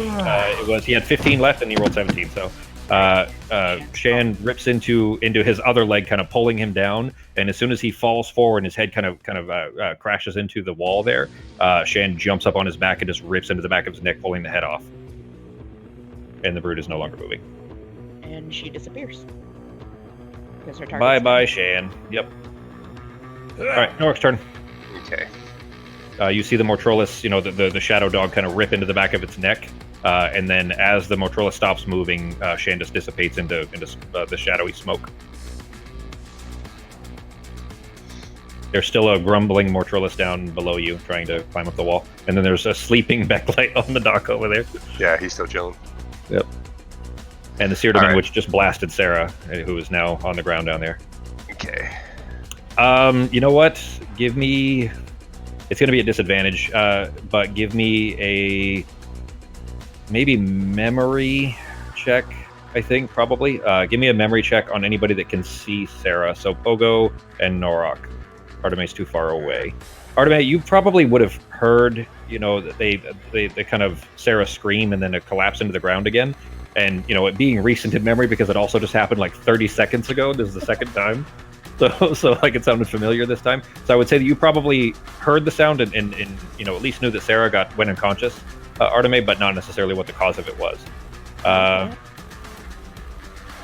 Neither of you rolled very well. Norok's was slightly better. Norok, you do recognize, of course, that what the Seardaman do, having a potentially dying target nearby that could be raised, is bad news if that isn't resolved soon. I'll leave it at that. Having traveled with my Eevee quite a bit, you guys got some insight into what the Seardaman do. So what are you doing? All right. I can't seem to move much anymore, but let's see. Am I? What do you mean you can't seem to move? Oh, never mind. I had the Mortualist targeted on accident. That's why. Oh, gotcha. So I'm gonna move. If I'm up here, then I'm out of the little dude's range. If I'm He's past him, right? he couldn't reach you anyways. He's too. Oh, that's why If you I put jump a. out. Oh, I see what I did. I accidentally put a pin on the map for Cure Wounds when I dropped it on you. I'll just drop it. Anyways, yeah. So you don't even need to actually jump. You can kind of just hop over the edge and land on the Mortrolis brute's shoulders, and then walk down his back. All right. So I would say that it's hazardous terrain, but you don't need to make a check. Okay. Or difficult terrain, rather. So it'll take you 15 feet to get to under the Banjo. Banjo doesn't really occupy space. It's translucent. You can walk right through it. Okay. You might have to move me because I can't seem to target anything except with the Mortualist since I stepped on top of him. So thank you. There you go. Okay. Is that as far as I can make it with my? No, you can go 10 more feet with your 40. There we Don't go. make me re-roll a new character. I like Sarah. And She's already down one death save. I'm telling you this, by the way, if she gets hit, it's an automatic crit, and she's toast. Uh-huh. It's that would be 3 failed death saves. She already has 1 fail because she fell from 15 feet up. If she gets hit at all, it's an automatic crit, and that makes it 2 failed death saves. Okay. Which means And I just got my Shadow Hound. Man. you just started getting the beginnings of a working arm back. Mm-hmm. Okay. I'm gonna see if I can throw a Vulcan at Seardaman over there. Not with Okay. that. Oh, That's not good. All right. Well, you did roll on the fumble table, and you got a natural 20 on the table, which is really bad. You hit yourself in the head, causing a minor flesh wound that you are blinded with blood flowing into your eyes for the next 1d4 rounds. blinded by your own blood, Damn it. which means you cannot see your target. So even though you tried to throw it, so if you called it back to your, well, I mean, you still have your other attacks. You're just blinded now. Well, I thought if I throw it, I only have one, right? Or no, I can do it again as a bonus, right? You can call it back. I think it's calling it back as a bonus, so you still have your other attack. Okay, so I thought I It's could at only... disadvantage. Okay, I thought I could only do the Frenzied Rage, or the extra attack only worked on melees, not ranged. If All I'm right, not but I mistaken. mean, it's your attack action that you used your bonus action to call it to you, but you Okay. still have 2 attacks. You still have your normal 2 attacks. Okay, so I just didn't know if I could Basically, you range did- twice. Well, yeah, I mean, because you used your bonus action to call it back to you, yes. Basically, you're Okay. doing your regular attack, calling it back to you as your bonus action, and then your regular attack to throw it again if you're going to try. But because you're blinded now, you're at disadvantage to try to hit him. And that Damn it. misses. Damn disadvantage. Ruined me. Yep. You dropped to 16, so it would have been successful. You know, Uh, you did reckless, and it'll just make it a straight roll, right? Reckless only works on melee. Does it? I'm pretty sure. That sounds right. I'm pretty sure it is. Let me look. Most Second of my level stuff throw is side, melee. with your when you make your first attack on your turn, it does not specify. That wasn't my hang on. first attack, though. Doing so, that's true, but doing so gives you advantage on melee attack rolls, so not Okay. ranged attack rolls. Yeah, Good idea, though, honey. that was worth a shot. Becky does not want to reroll, that's for sure. I know. No. All right, where is 17? Is he the one that's sleeping? No, he's the one that's trying to climb the wall. All right, he will turn around and is going to try to get as far as he can here. God damn it. Fucking Brute's still in the way. There we go. You guys are gonna end up fighting Sarah here in a minute. A raised Sarah. Mm-hmm. All right, this Mortrolis is going to try to hit you in the back, G, as you're still bleeding out of the eyes from cutting your own eye or eyebrow open, like a bad wrestling move, Yeah. for 5 damage, which you take half of. This eye's turn.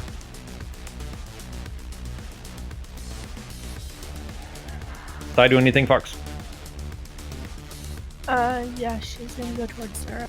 So she's Okay. gonna sneak around. Her what is size movement? It is 40 feet, unless she dashes, then she can get 80 feet. She's gonna dash. How Okay. far can I put her? That's 80 feet.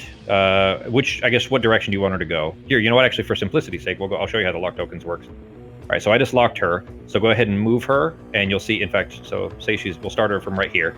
Go ahead and move her, and as you pull her along, you'll see, like, basically move her to a square that you want her to go to, and it'll draw a line, and then she can like go around corners and stuff, and it'll do the math for you. Okay, She can't go in a straight line because the building is in the way. So you would drag it, yeah, exactly, and then you would drag it from there to the next square, or however far you want her to go. Like that would be fine. She could jump over those without taking anything extra, and then drag. There you go, just like that. So that's 65, 15 more. She's gonna hide over here. Okay. So now, do you guys see all that on the map there? Yeah. Yeah. That line. So now, once that's done, on my side, I have to click accept move, and then you'll actually see the token move along that path. Which I like how that works because it does, one, it helps the math a little bit better. The downside is that you guys can't rotate your tokens normally. You wouldn't be able to while it's locked. So I think what I'll do is I'll probably just lock it when you're moving and then just unlock it again. It's pretty quick. So that it for her turn, Fox? I was gonna try and get her to do a heal spell on starter for me, but I can't. She has to be within range. She has to have touch. You can cast through her, but she has to be within touch range. Yeah, So if you can get her to Sarah to touch her, then it'll work. So that's Alright, what I'm the Chain trying to do. Brute. Okay. Chain Brute's dead, so his recharge doesn't matter. I'm gonna go ahead and take him off the map since you guys aren't over there anymore. It is your turn now, Fox. You couldn't Okay. move. Okay. Never mind. I was about to say something that I don't want to. I definitely want Becky to be as sad as possible, so I'm not going to say that out loud. Thanks so much. I'm kidding. You can move your healing spirit, Fox. Right, that's me. I'm gonna move How far? Here. Okay, how far can you move it? It is. 30 As a bonus feet. action, you can move her 30 feet, which, I mean, she moves through, so that's like for sure within 30 feet. That's probably 25, so you can definitely move her there. Yay. And as soon as it touches Sarah, it would have a chance to heal her, so... Alright, Sarah, you groggily wake up with just a split in just 100 pieces shoulder. You don't know if the shoulder's ever going to function again, but your eyes do open very groggily, looking up as this Coloran, this green glowing Coloran is in front of you. The Seer Demon is still up on the rooftop nearby, but you are conscious. No longer rolling death saves. Okay, sorry. Oh, sweet. It automatically cleared it. It clears the death saves? Okay. That was very close, guys. If the Seer Demon had come up again, specifically because of the kind of NPC they are, they wouldn't. They would have finished off. They wouldn't just leave, somebody bleeding out. They would specifically aim for the kill. So, all right, Fox, you were able to. Well, that uses your bonus action. You did hear Sarah kind of gasp for air, but you still have your action and movement. What are you doing?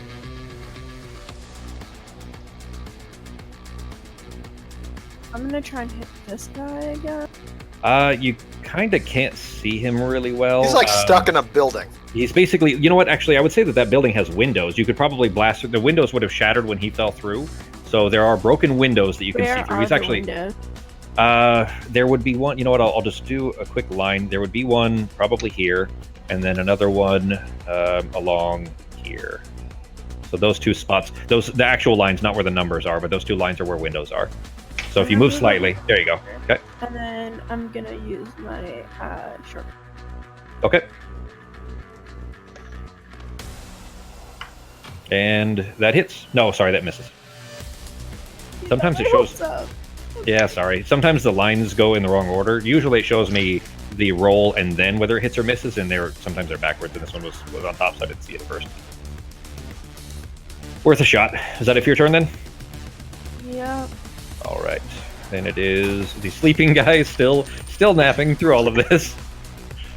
Samson, there was a shout when he saw Sarah falling, and he couldn't really do much about it at the moment, but he does rush around these boxes to the edge of the wharf where it's been exploded, and is going to cast actually, he's going to cast it, he'll cast a third level, a heal at Sarah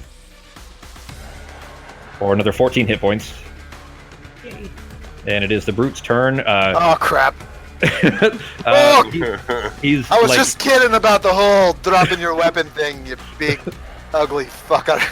Whatever mean thing you said to him with your cutting words hurt his undead feelings. He is going to. He doesn't even try to pick up his mace or his Morningstar off the ground. He's just going to reach forward and grab your ankle and try to yank you down into the building with him. So it's going to be a contested strength check. Justin, make a strength check. Oh shit, he rolled really low. He only got a 9.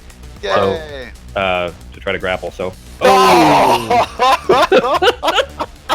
this is bad news. Shit. This fight wasn't intended to be this tough, guys. He grabs your ankle and just yanks you down, just right down in front of him, basically. You go kind of crashing through. It almost like slows your fall because he doesn't let you go immediately. But when he kind of lets go, you're upside down, your head smashes into the ground. It'll be 1d10. For 3 damage of your head smashing into the floor. But you now are in a very small box with a very large angry brute. And that is it for his turn. It is Sarah's turn. Okay. Oh, let me drop that Hound of Shadow off of you as well. There you go. How does the Seer Demon look?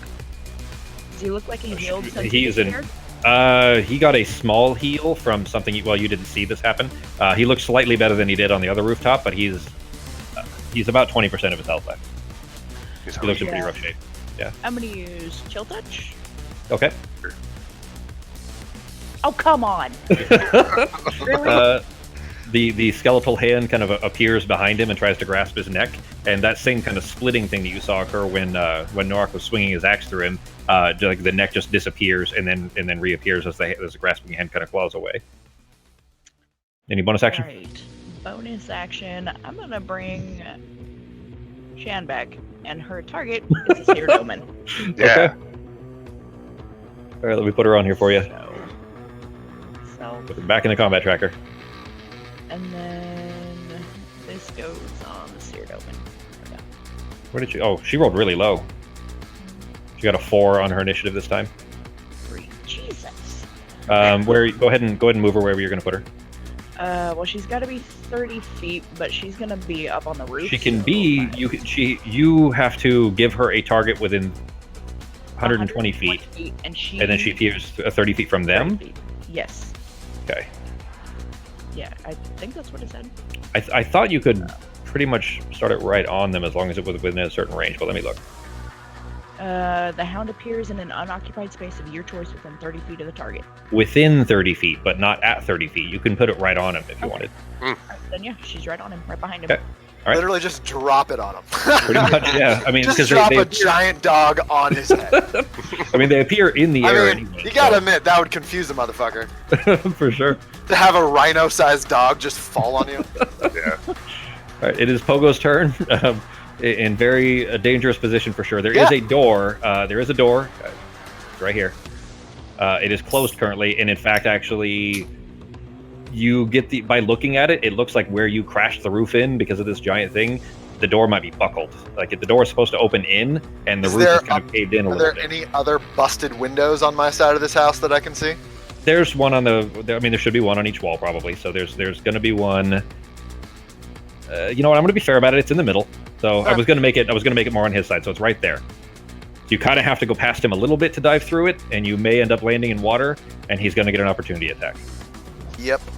So what I'm gonna do is. But all what three level windows are ones broken do I out. have? Ooh, okay. I'm going to go ahead and cast Thunderwave on this big bastard. Okay. Sure got that. Jeez, that healing spirit from Arteme was definitely clutch. He failed for sure. He got a 2+4. So he got a Cool. 6. All right, you knock him back. You just bashing him against the wall, like against the corner there. Yep. And That is out of range. Okay, do this definitely hurt him. damage. And I'm gonna go and try to leap through this window. All right, give me an acrobatics check All right. or athletics, whichever you prefer. I think you're better at acrobatics.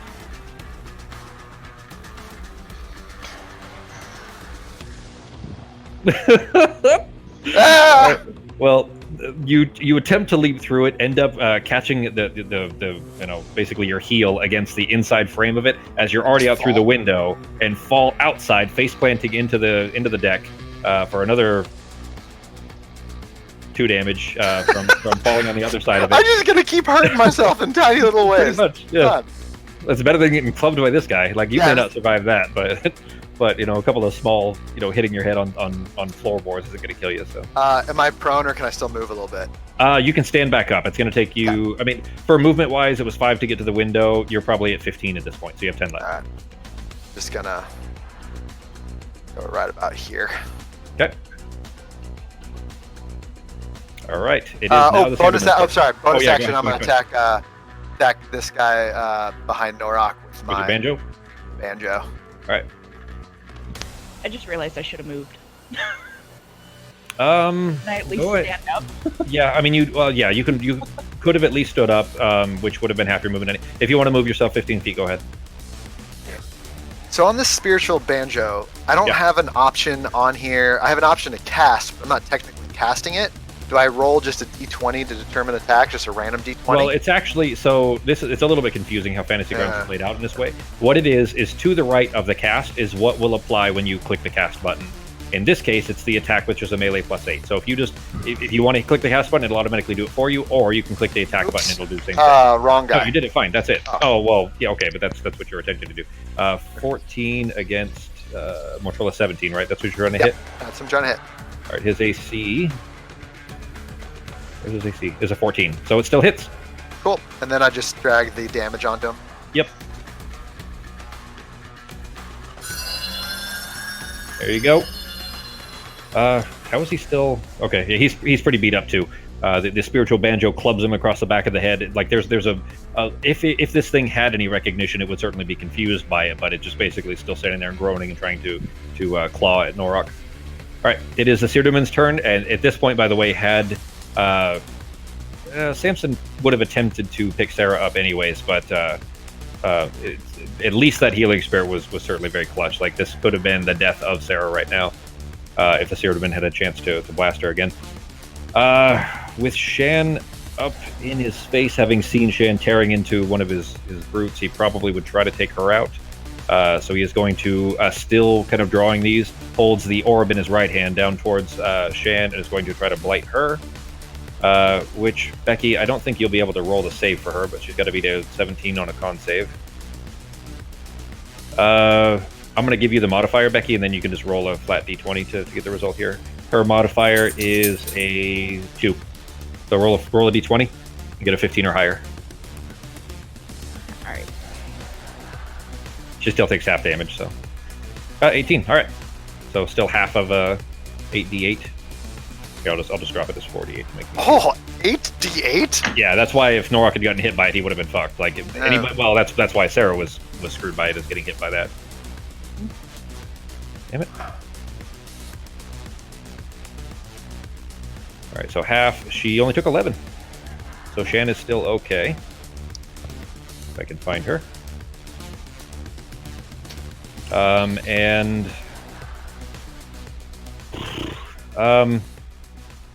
Seeing you can tell that he's kind of surveying the crowd here, that he's not going to be able to finish what he's attempting to do here.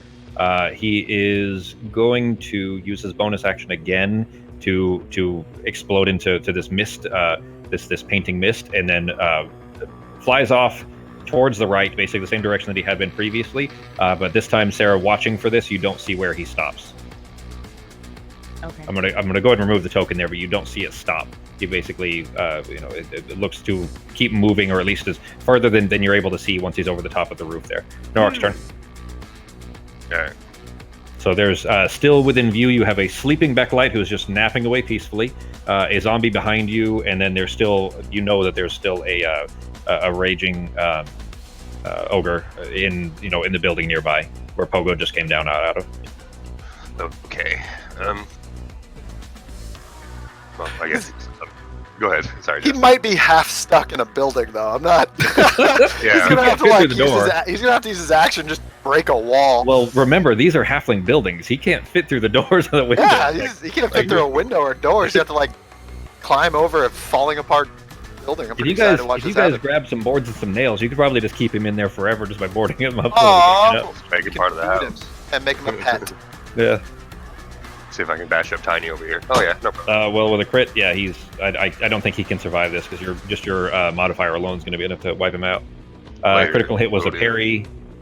You gain +2 to all defenses from the target until the end of your next turn, but he won't survive He's this because dead. your Great Weapon Master will kill him. So he's toast. Instant death. You bring just in a wide horizontal arc, just take his head right off. It goes flinging off until it rolls off into the water. Okay. Anything else? Oh yeah, that's too far. I'm going to move, but 5, 10, 30. Ah, okay. And since I don't know where the hell that asshole went, You can see him through the window, actually. So because I drew those windows there, you can actually see him directly through that window that Pogo jumped out of. In fact, I meant Pogo. this here. Oh, the Searman. I got you. Okay. Oh, Yeah, no, you big do see asshole. you do see Pogo running away. Like a splitting head wound in his forehead, but like clearly trying to escape this brute that's in the. You can Yeah. see like thrashing around through the window. All right, I'm Sice turn. hopping a little bit because I got a hurt toe. Also, jumping out the window. From catching it on the window. My fucking foot. This feels not great. Halfling's getting beat up pretty good this fight. Alright guys, I'll be AFK a minute, but I should be back by my next turn. I'll be right back. All right, dude. All right, She's gonna go over there, but you're trying to cast through her. If I use Healing Word on Sarah, can I still move my spirit when it's my turn? Healing Word's a bonus action, and to move her is a bonus action as well. You could do Cure Wounds through her, and that would be an action. Okay, Cure Wounds then. Wait, where's that? Do you have that? Do you have it prepared? You do guess not have that not. prepared. No. So Healing Word's the only. Well, Healing Spirit and Healing Word are the only two they have prepared, and they're both bonus actions. Okay, never mind then. Okay. She'll just stay right there. Okay. Then it is your turn now. Okay. Move. Healing. Okay.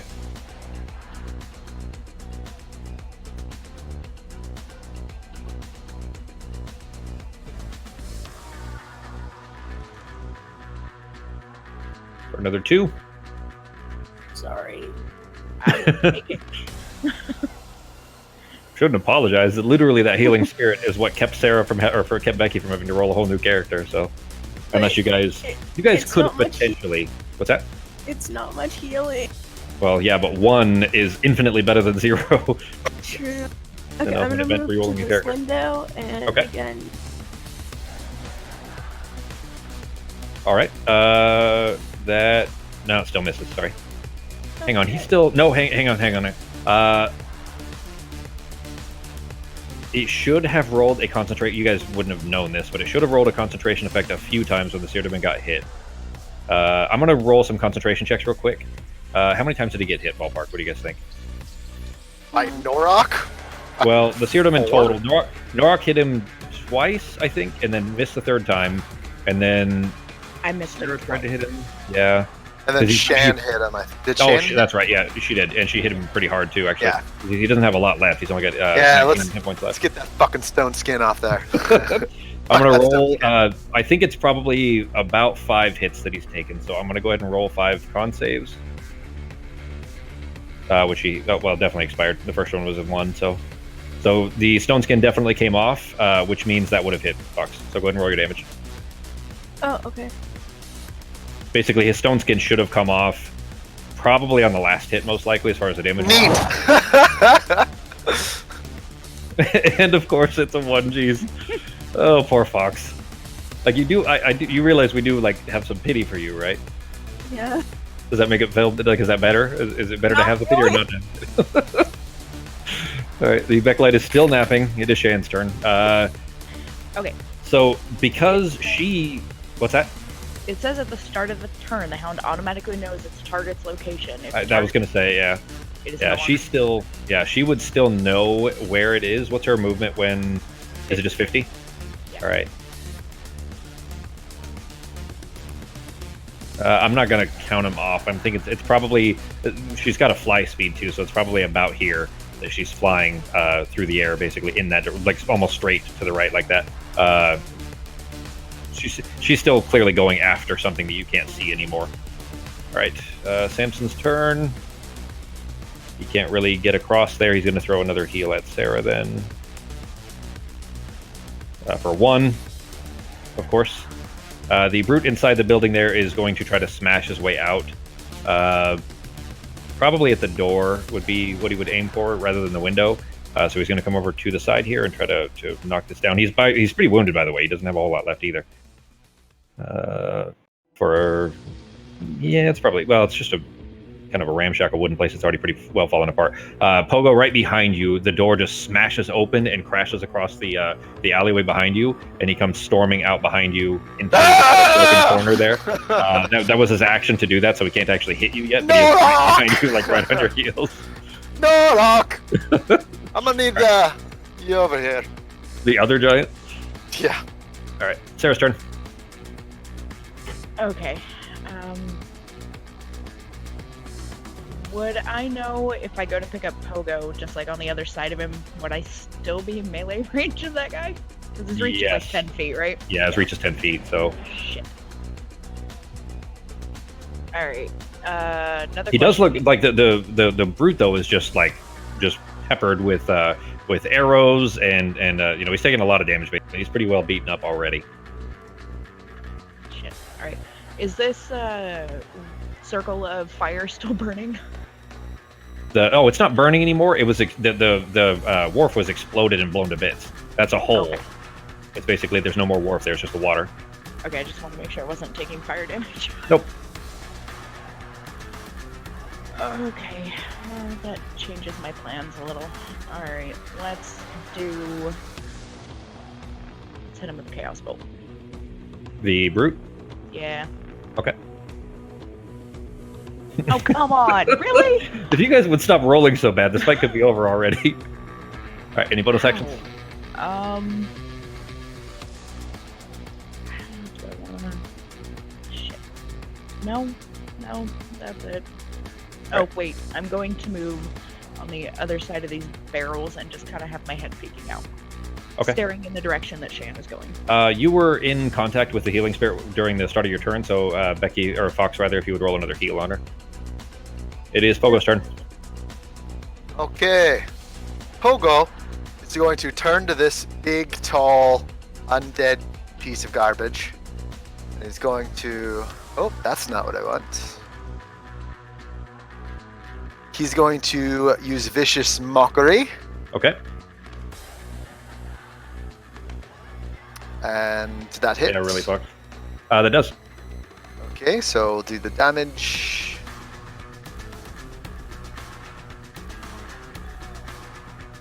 And we'll give him the disadvantage for his next attack. Oh, well, that's probably good if you're going to try to run. Yep. And then I'm going to say, good fucking luck, you big tall oaf of a dumb cunt. Well, let's see if that worked. I'm going to run all the way back to here. And All right. He's going to have his little advantage, or his little attack. With disadvantage, he got a drop to 6, and he rolled a 5. So he got a total of 11, which means he missed. Thankfully, And I'm because just gonna put my hands against my ears and go. All right. Any bonus actions? Let's see. Yeah, You I'm club gonna the guy awake? No. Oh, you know what? I want to point out something to you guys too. Do with this what you will, but remember, directly to the top part of this map, about 50 feet away from you guys, are a group of about a dozen or so backlights. Still, you at least see one captain, it seems, and then the civilians of Kodogan here that have been kind of rounded up, and then you have one sleeping soldier nearby. So do with that what you will. Any bonus actions? Maybe. 1 second here.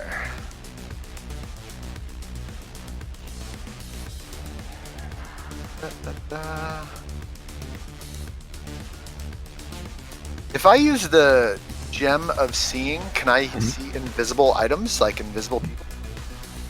Like invisible. It gives what? me true sight. So it gives me true sight, but I don't know exactly what true sight does. Basically that you see magic, you see invisible, you see auras of certain things that wouldn't matter for you yet. You can basically meaning like you can tell what school of magic things come from, that kind of stuff. Basically, you would see anything if it's being hidden or disguised. So, like if you use disguise self, for example, and then look down at yourself, you would look normal, kind of thing. Yeah. I think that will be it for my turn then. All right. Let me go to the restroom. I'll be right back. All right. Sarah, you feel your hound snap out of existence. What? Ugh. So she just gone. disappeared? Just disappears. Yep. You know that like you could still feel that she's in the Sorcano rill. You could summon her back, but she is gone. Okay. Do you understand why? Like you piece that together? Sarah, you know what? Make an intelligence check on Sarah. The DC is going to be pretty low.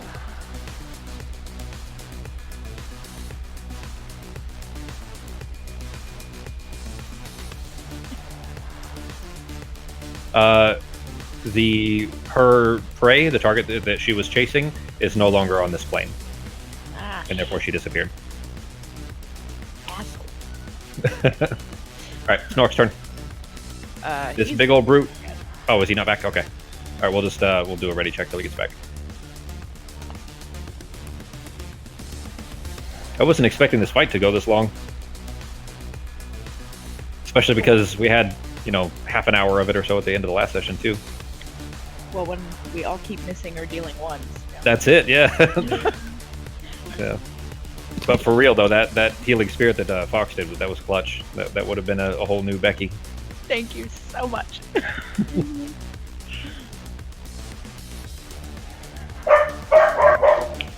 Desktop. Someone tell Sai to calm down. Wait. Yeah, really. That was in Ben and Becky's house, but yeah. I'm gonna assume that, just so that we don't keep everybody waiting, because we're already, this fight's been going a while anyways. I'm gonna assume that Ben would rush into the Mortrolis and wail at him. Is that Ben getting back? Okay, never mind. Yeah, he's right here. Hey, G, you back? Hey guys, sorry about that. Yeah. All right, it's your turn. Okay. Shan disappeared, which I guess you wouldn't really know what that means, but Shan did disperse into smoke. The Searderman is missing. There's still a sleeping Backlight, and then the Mortrilus root broke through the corner of that building, like smashed through the door and split wood everywhere out into the alleyway, and then came rushing out through the alleyway, chasing after Pogo towards you. Oh, and he is right in front of me. What? Yes. All right. Yeah, He is right in front of me. he's So. in bad shape. Like he Shit. is already falling apart. Like chunks of dead flesh and bits of him are falling off. But yeah, he looks in bad shape, and basically the Seardeman's missing. So what are you doing? At first, I thought you meant Pogo. I was like, dead flesh. What the hell happened to this guy when I was gone? I mean, Jesus, it wasn't gone now. The Seardeman got to Pogo. I Since ate some bad egg salad. Yeah. All right. Since he's little and I'm big, I'm guessing I can get through him even if it's rough terrain. You can stomp around him, but go ahead and make an athletics check I better not fail. just to see if you don't trip over him. Like Knock trip him in the water. Break Pogo up some more. He's already taken a couple of head wounds and a foot wound. Yeah, you're fine. All right, we're good. So you Okay, kind of jump around him basically just to try to move around without hurting him. Okay. He's already bleeding from the head anyways. See if we can bash up McDude's in over here. Okay.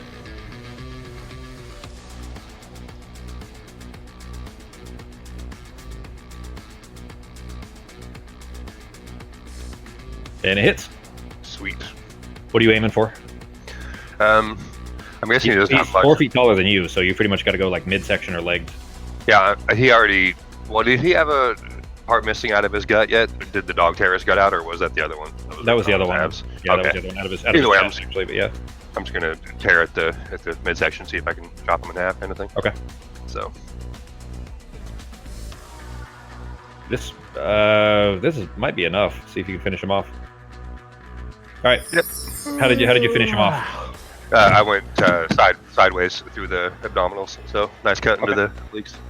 So you slash it open its midsection, and this is, I mean, they weren't in, let's say, great physical shape beforehand. They're ogres, and basically the gut just splits open, and these long decaying, just pillow of bile and viscera just pours out and splashes across the floor over your feet. Splashes far enough that Sai's probably going to smell bad for a couple days, and Pogo might need a bath, but it splashes across the floor. He is toast. You guys still have a sleeping soldier behind you. Ben, you still have the rest of your actions if you choose to use them. But as far as fighting, it seems to have stilled for the most part. There is a lot of like gasps and surprise sounds coming from the group of Becklights off to the the side of the map there. I didn't mean to do that. You're fine. It would be coming around to your turn here in a second anyways, Fox. So what are you guys doing? All right. I'm gonna move by that healing spirit. I'm gonna finish healing Sarah. Fox, you have 7 turns left of it, so you can roll 7 times. Oh wait, are we? Target everybody that needs it or that can get within range of it, and then roll it 7 times. Okay, really? Okay. Well, you rolled 2 6s already. That's good, and a 1, of course. So are we technically still in battle because there's this guy here? No, because he's asleep. Oh. He's not active. Yeah. Oh, okay. So basically, she could, that's if 7 rolls is enough to top everybody off, then that'll be fine. Which Sarah's the most dinged up, and with 2 6s, she probably would almost certainly be able to top everybody off. I'm gonna go ahead and just heal. Are you counting the 1 and the 2 6s in those 7? Yeah. Okay. But I mean that's 13, and she was only missing 21, so you would have had 4 more heals. So yeah. That's why I did 4 at once. That's what I was trying to do. I was trying to do like all the 7, but I kept accidentally just rolling the 1. Oh, gotcha. Well, that was enough to get everybody healed up completely. So, all right. Go ahead. Can Pogo go and tie this guy up? Throw him in the water. Sure. Remember, there are soldiers. Like basically, Pogo has his back to a bunch of soldiers right now. But basically, I'm gonna tie this guy up, use him as a hostage. Okay. So that way, that direction there where that arrow's pointing up to the top there, there's at least a dozen more soldiers up that direction. So have these soldiers seen us like murdering the other soldiers? Yes, that's where the gasps came from. That you guys like finished off. There was only 4 soldiers out here in the docks, anyways. But the Motrolis and so on, all of that, the brutes especially, that's what they were so surprised by. It seemed like. Go ahead. So I'd like to disarm him and then tie him up, or tie him up and disarm him, whatever is easier to do. Give me 2 checks. One, you're going to roll a sleight of hand, and the other, you're going to roll just a flat dex check. A natural 20 for the sleight of hand. That's good. So the tying up, you are quite certain that this fucker is not getting out of this rope. Give me just a flat dex check on Pogo. And you managed to pull all this off without even waking him up, because you're basically you have to flip him over. He wasn't laying, in a convenient location or a convenient position for you to tie him up. So you flip him over and kind of pull his arms behind his back and tie his ankles like hog tying, and tie him all up, and he's still just snoring away, laying on the floor there. How far away is this group of soldiers? They're 60 feet from you. Okay. They're about 50 feet off 50 feet from where the arrow is, essentially. So, can I basically try to yell and tell them, if you don't want what happened to all of these guys to you, you better disperse. Me and my spirit banjo will knock some heads. I will say that you do see they were already facing you anyway, and I'm gonna be pointing a finger, and I'm gonna be doing my mad face at them. Your mad face, this itty bitty little angry face. That's laughable, if anything. Give me a performance check on Pogo. As the fighting obviously subsides here, though, your eyes are obviously drawn to the remaining soldiers up there. You see the civilians of Cadogan are surrounded by a dozen or so of these Becklight soldiers, and their spears are leveled straight at the crowd of these unarmed, helpless halflings. How'd you do on your performance? Okay, pretty good. I just thought I'd roll intimidation too. You know what? It could have been. It could have been intimidation. All right. Let's see. Just to the side of that ring of Becklights, though, you see another Seerdom, and this one a woman, dressed in those same stark red and black robes, with another dead gargantuan brute right beside her.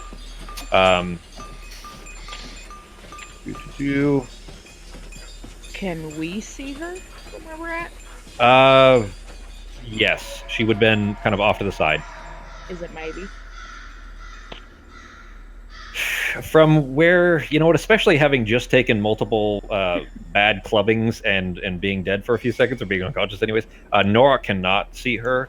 Arteme, did you get that? Yeah. Okay. Sarah, I'd say that you're probably still a little bit groggy. Go ahead and give me a perception check on Serafina to see if you recognize or not. Oh, and right after the fighting stopped, I rolled a perception. I just wanted to double check and see if I noticed any that Seerdoman dude that was hanging around. See if I hear anything, kind of thing. He's still hanging around. Okay. Let me roll back and see that 1 second. Just because of how comedic all of this is, and how badly you guys are rolling, I wanted to go ahead and show Fox or show. Well, okay. So, I accidentally left something else in that screenshot. That you guys can see. That was a note for Arteme. Okay, well, yeah. Now you guys know that as well, but I accidentally left that in there. Oh, honey, come on. Well, Sarah got a natural 1, but the note right above that, I should have made the screenshot a little bit smaller. I accidentally caught the part in there that I sent to Arteme. There's just so much blood, I can't see anything. Well, Norak was blinded for a bit from blood too, so you guys took a good beating this whole fight. So. Well, from my angle, I can't see her anyway, so I wouldn't even. Yeah, you're not. So. Yeah, exactly. You're around the building, but you do see a familiar face standing off to the side of these backlights. Obviously, Pogo would not recognize this woman, but another woman dressed in those same style robes with dead soldiers around her, including another of these giant brutes. 4 more of the undead soldiers are just motionless, standing nearby. The Becklight soldiers. Pogo kind of look back, like with a smile, like yeah, and then they look at him. No, not so much. You mean as far as results? Yeah, I'm just looking at them like, yeah, see what I did. And the soldiers, like I would say that there's probably a small look of like slack-jawedness to them almost. I mean, they still are surrounding. There's 24-ish. Civilians amongst them, but they have spears leveled right at them. Like if they step forward, and push them in, they're going to be immediately getting to murdering. But they are not attacking, and they do look like slack-jawed, almost surprised that you guys took out 2 brutes, which is to them would be crazy. But they're all the Becklight soldiers. Kind of their gaze kind of turns to one man that starts walking towards you, who's dressed in Vabian garb of the Legion. He's sporting a well-trimmed white beard, as if they're looking at him like they're waiting for orders. And this bearded captain approaches. His hands are empty. His sword is still sheathed at his side, or at his hip, rather. He stops maybe 30 feet away from you guys or so, though, and he says, "Lay down your arms. By order of the Khan, you are hereby under arrest." I'm gonna move up and stand next to him. Next to Pogo or the captain? Next to Pogo. I'm not going. Okay. All right. You guys we're out of combat. So what are you guys doing? He's standing there open-handed. Like, he doesn't have his hands up or anything like that. He's just basically, his hands are just kind of at his sides and open. Can I ask Serafina, like, who is this guy? What's this guy deal? They just don't like anybody that's not them. They're racist. Extremely. What's Pogo do, or what's Norak doing? I heard that voice, right? Yeah. Okay. Then I am going. I rage. Yeah, that's it. Son of a bitch. And I go chop him in Speaking half. of, rage would have fallen by now, so we'll go Yes. with that. Which means you do have your exhaustion now, so go ahead and apply your waning frenzy if you would. Then I'm going to And Pogo, your spiritual banjo would have fallen by now as well. Oh, okay. step out and assess the situation. Okay, so you see this captain kind of approach a little bit. He's standing about 30 feet away from you guys or so. The soldiers that are surrounding you see them in a ring around all of the Cadogan civilians. In fact, actually, Sarah, Artemis, you guys for sure recognize the little old lady, Osti, the woman that ran the apothecary in there, is amongst the group. She's kind of in the middle. Some of the more healthier, younger halflings are kind of, standing in front of her, trying to protect her, it seems. He says that the captain, though, continues, his failure to comply will leave my men and I no choice but to kill you.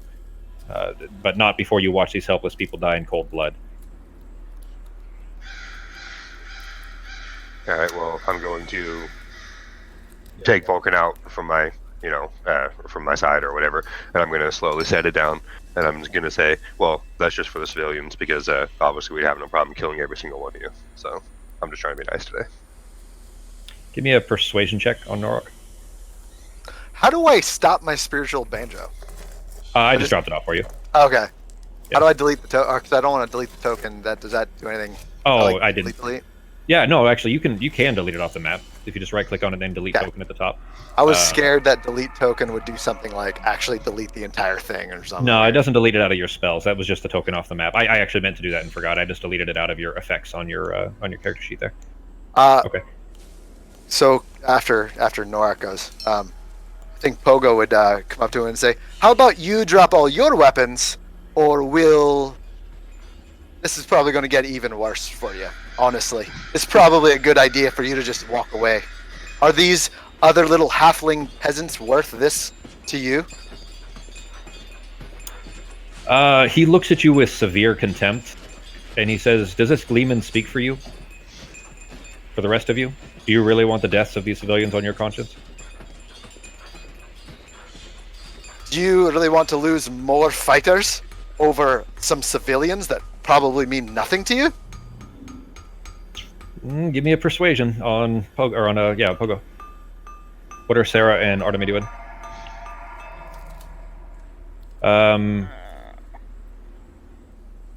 Oh, okay, Fox. I didn't realize you were AFK. You did get that message earlier, right? I didn't see your PR. Yeah, okay.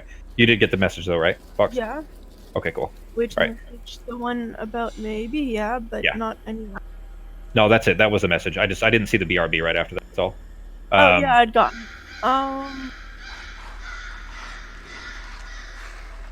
So basically, they're threatening to kill the people that they were going to kill anyway. Yeah. So the soldiers there are in a ring around the civilians. They were marching them out of town, is what they were trying to do before you guys showed up. But they basically have a ring of soldiers with spears leveled at them, at the civilians. And the captain is telling you guys to lay down your arms. You're under arrest. If you don't, they're going to kill the civilians. Okay, but they're going to kill them anyway. So how's that a threat? Like, I'm Is sorry. Artemis That's a good point, though. Is Artemis saying that out loud? Yes. You're gonna kill them anyway. Like, how is that even a threat? Like, come on. Give me perception checks, all four of you. Yeah, with your positioning now, all four of you give me perception checks. Oh, that's not what I'm supposed to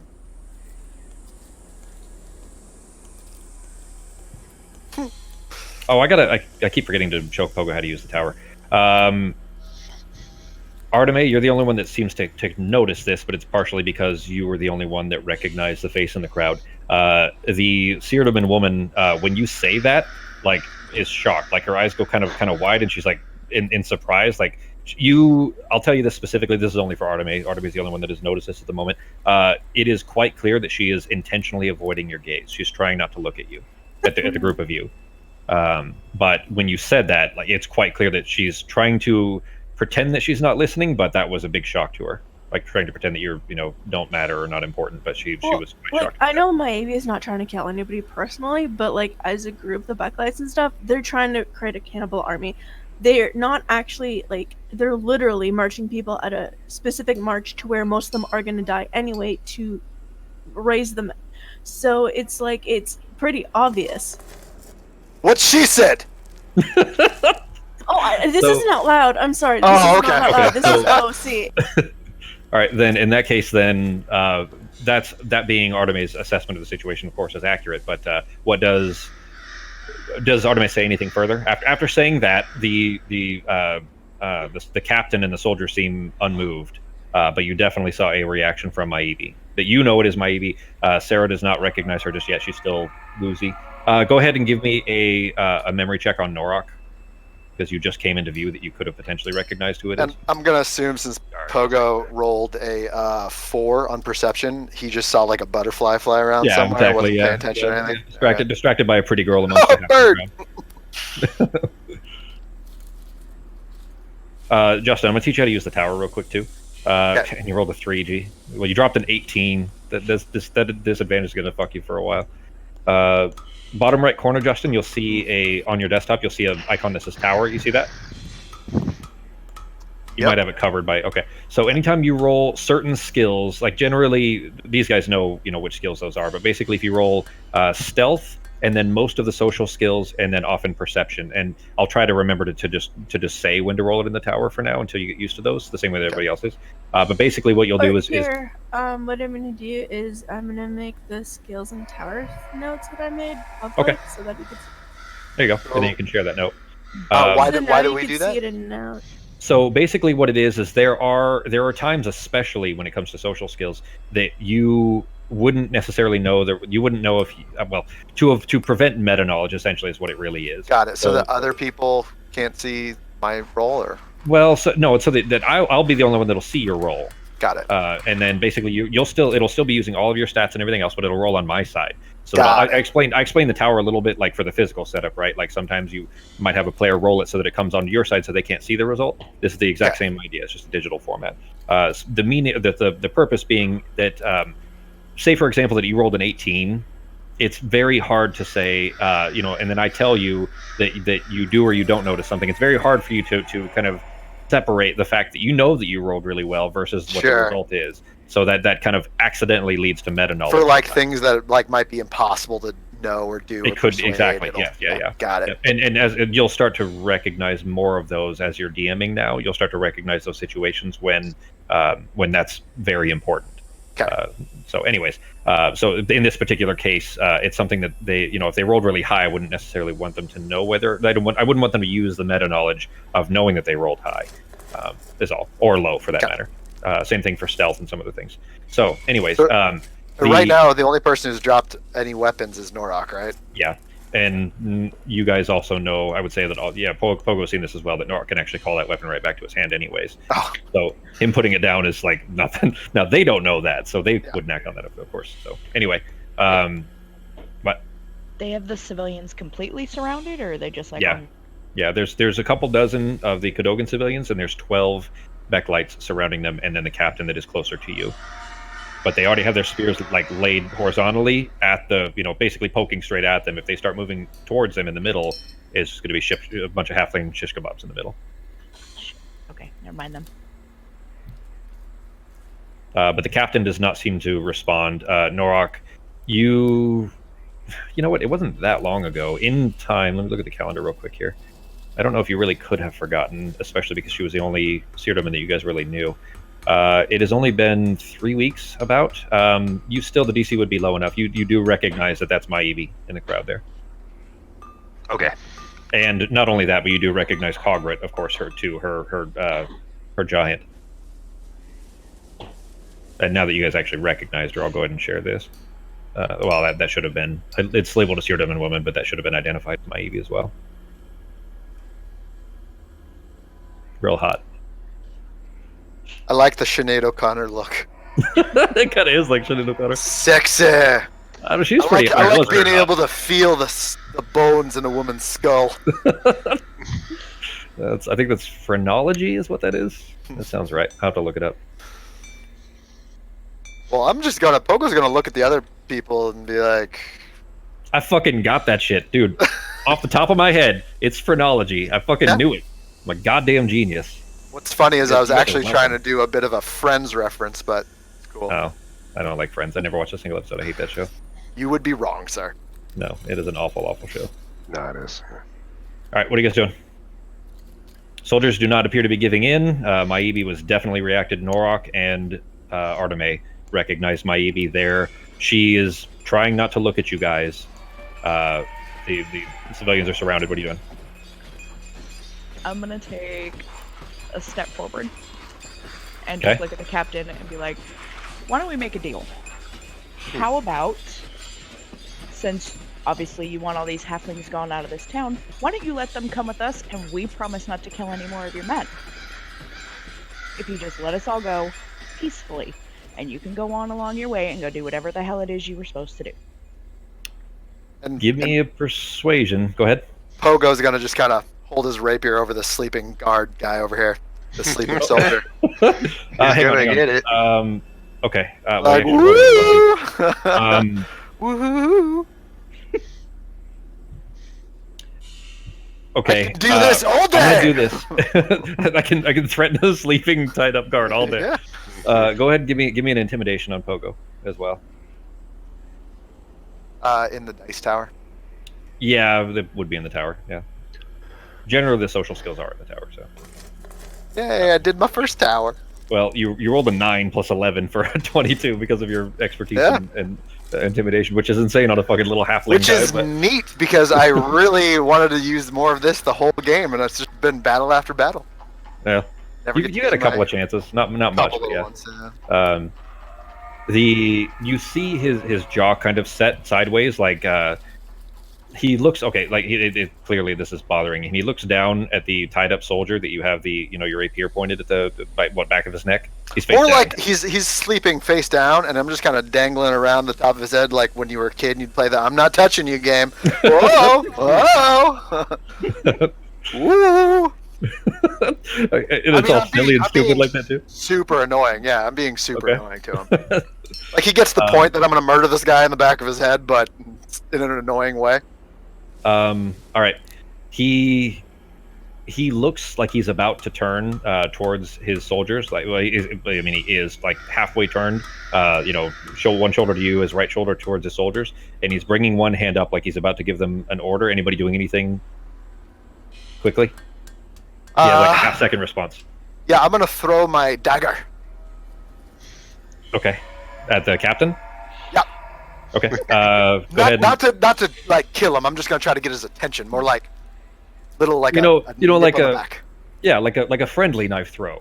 Yeah. Like just a light wounding. Little pinprick. All right, go ahead and make an attack roll with the thrown dagger. Which, if you look up at the top, Justin, you'll see you have the dagger listed twice under your weapons. Right? You see that? Yep. So Nope. the first one, all the way at the very top of your actions tab, you'll see. Well, just above or just below the top, you'll see a section that says weapons, where your rapier is.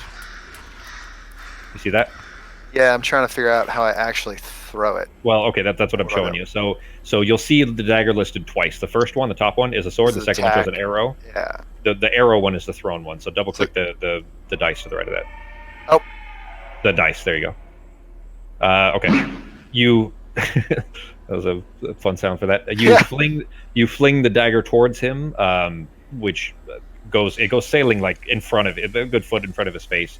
Since it wasn't intending to be an actual attack, and say probably maybe the shoulder, but goes sailing in front of him and then clatters into the cobblestones across the road. Yeah. But his arm was still up, like he was about to.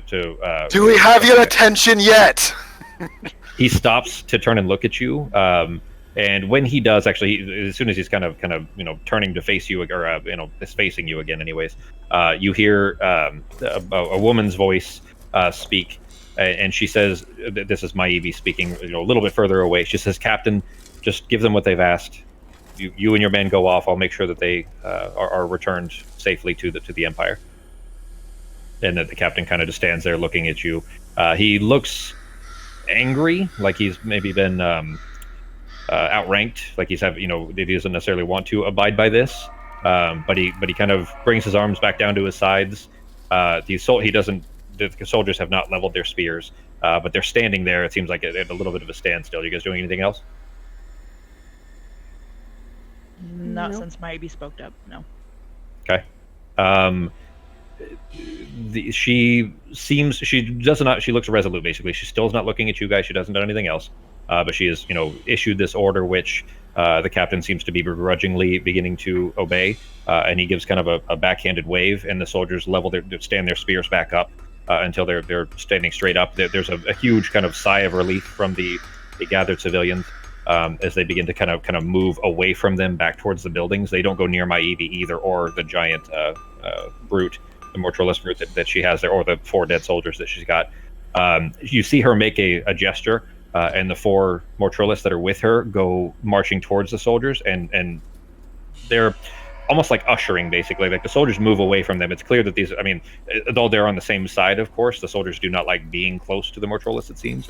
And she's almost like, it seems like they're moving around them, trying to like ferry them off to move them up the road, up the main road, back towards act towards the main roads, not here in Cadogan anymore. And they start marching their way up there. The captain is still just standing there looking angry. You guys do anything else? You just, watching them leave? I'm going to wake up this other soldier so that the captain knows I'm not going to hurt him. I'm just going to kind of hold him up and shake him awake and be like, you're going to be fine. He's still tied up, but you're fine. You're fine. You had him kind of hog-tied, so ankles tied to wrists? I'm going to, so I'll untie his feet. I'll keep his hands tied, but I'm going to stand him up so the captain can see that we're being truthful to our word here. Okay. Honorable. He doesn't walk towards you, but that's clear that's what he was waiting for, was that he was not going to leave without a soldier. Mm-hmm. So you like shake the guy awake and let him walk over towards the captain. Okay. In fact, even more, I'm gonna walk him up probably about 8 feet from the captain. Okay. Go ahead. Give me a perception check on Pogo in the tower. The tower. You rolled a 5 plus 1, so yeah. With your I notice jack of all he's a trades, you got your whole person. thing. Yeah, basically he's human height. He's got a beard. He's made of shapes.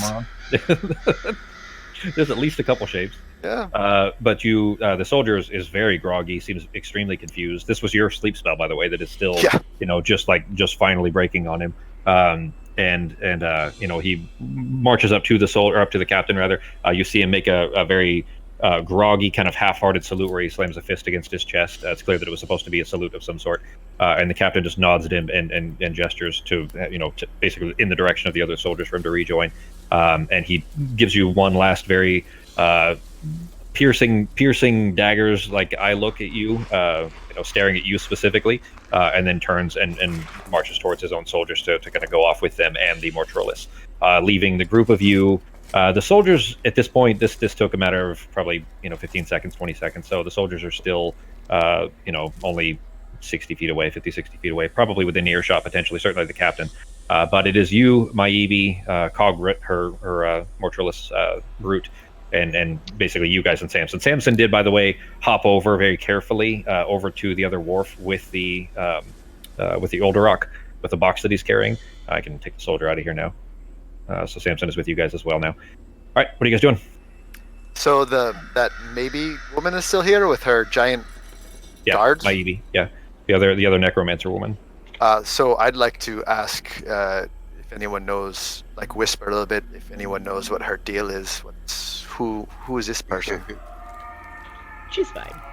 Give me the cliff Samson notes. Behind you, hearing you whisper this, says that she's a blasphemer and don't trust that.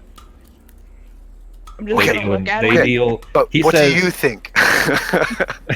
Oh, just ignoring it. No, I'm gonna say, oh, got it, and then I'm gonna turn around and say, but you have a different opinion, so okay. That's what he says. Oh, I do love Devils of the Bone.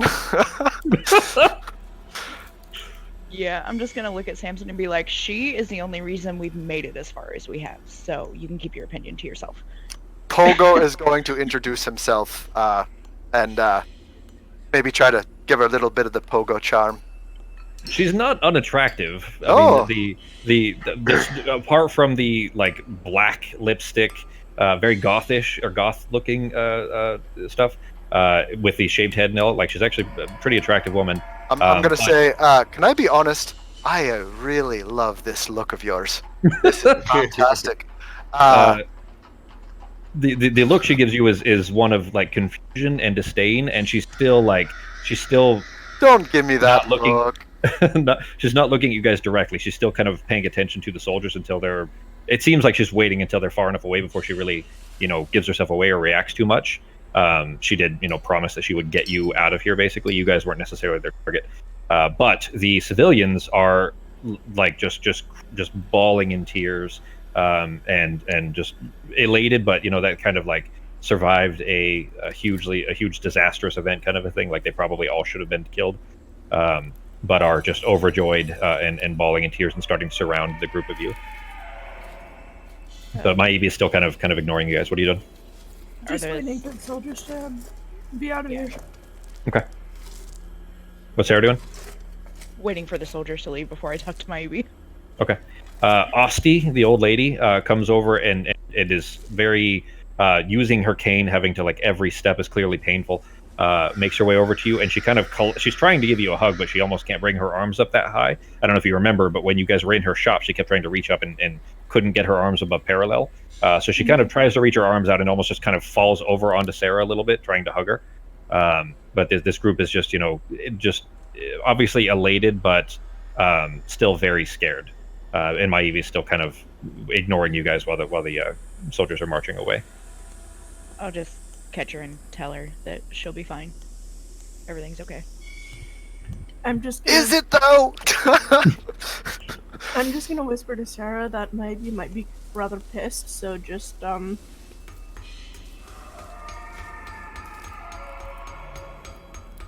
Does Sarah respond? Artemis whispering into you? All I heard was Maievi might be pissed, and then she cut off. oh, so be careful. Yeah, I'm just gonna look at her and just give her a nod. All right, then the soldier's getting far enough away. Osti says, Dearie, I don't see how everything's going to be okay, but we still, you saved us. I can't thank you enough. Well, Hopefully And Norak, that you wasn't. got. Hopefully that wasn't the shop that big bastard fucking fell into. That's actually up the road, so that her shop was not crashed into. That was probably a fisherman's hut or something that the guy broke through the roof on, which was your fault, by the way. So Yeah. Yeah. Shouldn't self-survival. have been building a hut there. Sorry, be right back. What was that, Fox? Be right back. Okay. As the soldiers have finally moved away, Maievi turns and looks at you, and she looks quite angry. She's like, this is the first time you've seen her show any emotion since you guys have caught back up with her, but she looks furious.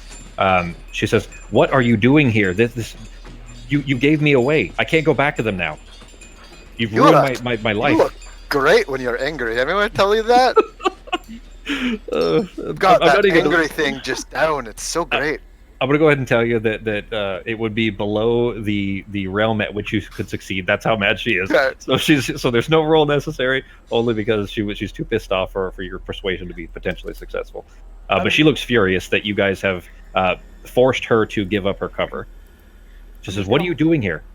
I'm just gonna hold my hands up and just tell her I'm really sorry, Maievi. We Your didn't hands? mean. Well, I got my mage hand, All right. so it looks like a hand. Okay. Just making sure. It's still, sewed onto the sleeve. Yeah, well, you know what? I'll send you that in Discord afterwards, as far as what Sarah can actually feel right now. So go ahead. And like, I'm sorry, maybe we did not mean to get you involved, but we weren't just gonna let him do to these people what he did to all of us in Al-Qadir, and we were sent on a mission from those. Why the hell can't I remember what the hell they were? The Crow Blinders? Blinders. Yeah. She wades through she's like reaching. She's very tall. She's 5'10" like for a woman. She's pretty tall. But she's wading through, just pushing halfling heads at her. At her waist. She's just pushing one head to the left, one head to moving them out of the way. Very she's not trying to be mean, but definitely like is aggressively pushing them out of the way until she's like right up close to you, so she's not speaking too loudly over the group. She says, "I understand, but do you realize what you've done? I with me compromised, I can't go back to them again." But you can come with us. Yeah, you can. We can use your guys' help severely, because the place that we're going is under attack right now, and they're not going to last much longer. And we have a chance to stop this entire thing if we get it right. Okay, I fuck. mean, Well, not the entire thing. well, no, but I mean, save a lot of the people if we get it right. We can save the people that we were with. When Sarah, when you say not the entire thing, she kind of she was looking around over the crowd, and it seemed like it was starting to kind of dawn over her that you were saving lives, that it was, you know, in good intent. But when you say that you know, stop all the entire thing, and then Norak responds with, or Sarah responds with, not the entire thing, she snaps back to you, and it seems like the anger kind of flares back up. She says, Ozzy and I were stopping the entire thing, and now I can't. Well, I would like to stop the entire thing if you have a plan, but right now we're just kind of focused on the small group we were with, and now these guys. And Samson pipes up at that point. He says, we can't. I mean, I don't want. I don't know what to say. We can't wait for them. Their legs aren't that long. Like, I'm not trying to be mean. I know you two are little as well, but they can't move fast enough for us to make it back to Dunskathek in time. We have to go now. Ooh, what if we send them with Orvin? The ship's already sailed off. Yeah, I mean, it's been, by this point, the fight only lasted for just under a minute. That entire fight, by the way, we took 3 hours for that whole fight between the last session and this one. But that fight lasted about like 50 seconds. But the ship didn't stop. The ship spun, and you guys got it. Well, some of you on the broom, one of you as a shark, and then Norak and Samson in the boat. Made your way here to the docks, but the ship never stopped. It's up the it's up the coast by, at this point 5 minutes ago. So I couldn't make it on the broom, like double dashing and tell Maybe. him to come back and pick these Maybe. people up? I mean, you could try to convince him, but with this kind of arguing going back and forth, Maibi is staring daggers now at Samson. I'll put it this way: it's clear that his church, his faith, which of course is focused in Etch, would be very much against necromancy of any sort. Even though necromancy in the Vabian Domain is not an evil thing, it's just used for utilitarian purposes, including soldiers, but generally it's not really an evil thing. He would be very much against that. It seems unlikely you're going to be able to get the two of them to travel together. But anyways, that's another point. He's in the two of them are clearly very much at odds, and kind of there's a lot of tension just between the two of them in the moment. To be fair, though, Samsung seems to be at odds with everybody because of his religion. So it's like, I mean, sure. Have you ever met I mean, most devout folk, other than some of the more relaxed and let's say accepting religions, most devout folk are pretty at odds with anyone that doesn't believe directly with them anyway. Which is why I don't really like religions, because it's basically brainwashing culture. Yeah. To where if you're not like us, you're the enemy. It's like, really? Real quick, would Pogo know of another place these people could go? Because he was in this area for a while. He was leaving this area. Pogo knows for sure. Pogo around basically. I mean, he was trying to get out too, so he might not. But yeah. So where you guys are is basically the only semi-dry land that is for 100 miles either direction, basically. So the entire coast here along the Caliodoran, the east coast of the Caliodoran, is swamp to the left and swamp to the right. And then there's a road coming out of Cadogan that goes up, and it goes at a very high slant. It goes up into the hills through some forest, and then up to the main roads that lead to the Empire or to Vabi. So basically, you've got a big old swamp on the left and a big old swamp on the right, and there are people that live in those swamps. This area is called the Cranog, by the way. That will become relevant at some point. The swamps are called the Cranog. And basically, you have Vabian soldiers all along the roads the entire way. Well, there's only... How many of these halflings are left? 24. Would they... I mean, we've got one small boat and one medium-sized boat on the dock. Can't we just send them to good luck and find another spot on the coast? I mean, it's honestly... We just saved their lives. It's not like... There's got to be one of them in the 24 that can be like, oh, yeah, I know a place or something. Well, no, if there's any of them that could sail, they could probably try and catch up and then just follow Orvan's. While you guys are having this Sure they could. discussion, Maibi asks, where, I guess, fill me in then. What was, I'm going to try to be as supportive here as I can. I'll try to help you as best I can. I don't really have much other choice anyway, since you've kind of blown my cover. So where were you guys heading? What was the plan here? Don't tell me you're heading to where the Crowblinders are. You're not heading to Dunskathak, right? That's Yes. where we were heading. And I actually have a plan. Maybe, hopefully, if you agree. Well, we do have the my map to where we have to go for like the hidden entrance. Do you say that out loud? Mm-hmm. Yes? Okay. She was about to respond to something Sarah said, and then you mentioned a hidden entrance. She says, I was going to ask how you intended to wade through 50,000 Vabian soldiers, not to mention their Becklights, or not to mention their Motrolis and the Albashar, but it sounds like that may be your intent then, is some hidden entrance? And Pogo hears 50,000 and he goes, "Oh, fucking kidding me? Are you serious?" You guys haven't had counts at this point. This is the first time you've heard that, but you know it's clear that Maibi is aware that there already is the entire Legion as well. A big chunk of the Legion is already at Dunskathak and under siege. I also kind of look at her and say, "Sorry, we didn't mean to ruin any of your plans or blow your cover either. We didn't think we'd run into you again." She kind of nods solemnly. She says, "I appreciate your condolences. This is going to be tough. I don't know how Ozzy and I are going to figure this. It's a bad situation." You guys do Also- remember Ozzy too, by the way, right? Yes, and Yes. I'm just gonna also say, like, the comment earlier was was definitely not aimed at you. It was just a generalization of what we noticed, like, during and since like this whole thing started. She just says, "Yeah, I understand." So, what is our plan then? Well, I mean, I can tell you that I still, until those soldiers make it back to, their commanding officers, I might be able to sneak these people through. But as soon as I get to the siege lines, I'm going to have to, pretend they're all prisoners or some sort. I don't really know. okay. I mean, I can get myself probably to Dunskathak, but they won't be happy to see me either. With these colors, I mean, I can't disguise myself that well. Certainly not with Cogrit with me. All right. And she kind of points over to the ogre. Okay, Here's what I do. I'm gonna look at the halflings and ask if anybody has ever piloted a ship. There are dock workers amongst them. One does put a hand up. He's very old and grizzled, and he's actually like these missing fingers. Like he's Perfect. in bad shape.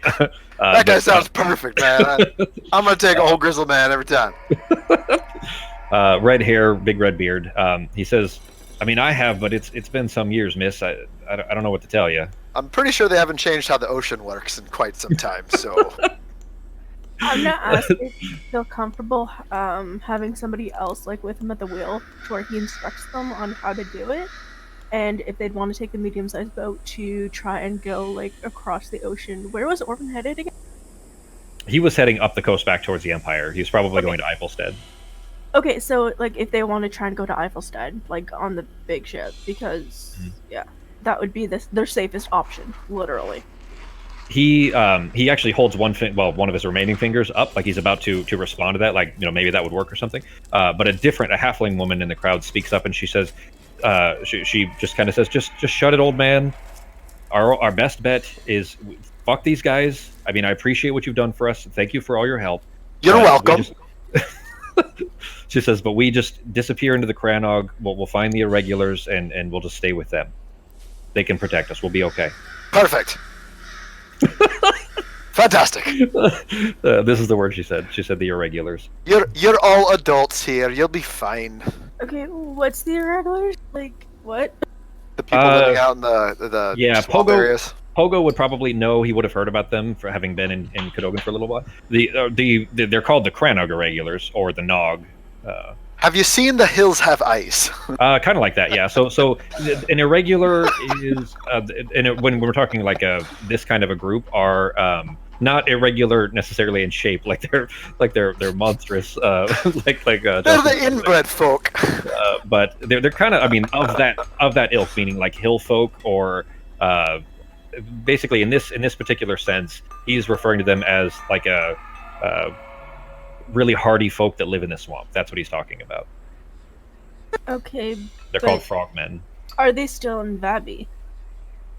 No, they're in the swamps on either side of, basically to the south and to the north here of Cadogan. So they're saying that they could disperse amongst them. The army's not going to be going looking through the swamps for a couple dozen halflings. They'll be fine if they're spread out. She says, "Yeah, that's exactly my point." It's up to you guys. Then whatever you think would be safest for you. The old man says, "Tawny, I don't." He calls her Tawny. He says, "I don't know if Osty here, if some of the older folk are gonna be able to trudge through the swamps, though." And she's just like arguing. It seems that she's dead set. Like there's the beginning is this kind of split amongst them, that some want to go into the swamps and some want to, do whatever else that will, get them. It seems clear they want to stay here, of course, but that doesn't seem to be an option.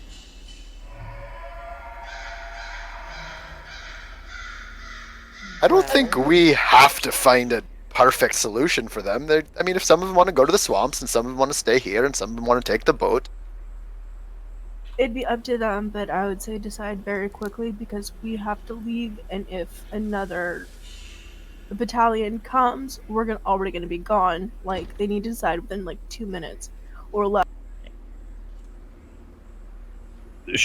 Tawny agrees. She speaks up again. She says, "Exactly. I mean, I appreciate all your help, certainly, but we're not under your care. We'll make our own decisions. Thank you." Maiebi speaks up afterwards. Maiebi says, "Look, especially for the older folk, they wouldn't make it through the swamp. The old man is right. I'll take them through the swamp as best I can. I'll try to lead them through, and I'll try to meet back up with you with Dunskathek if and only if you can vouch for me, because if I go back to the Legion, I'll eventually be found out and they'll kill me. And if I go to Dunskathek without your word, they'll kill me." We'll vouch for you. Definitely.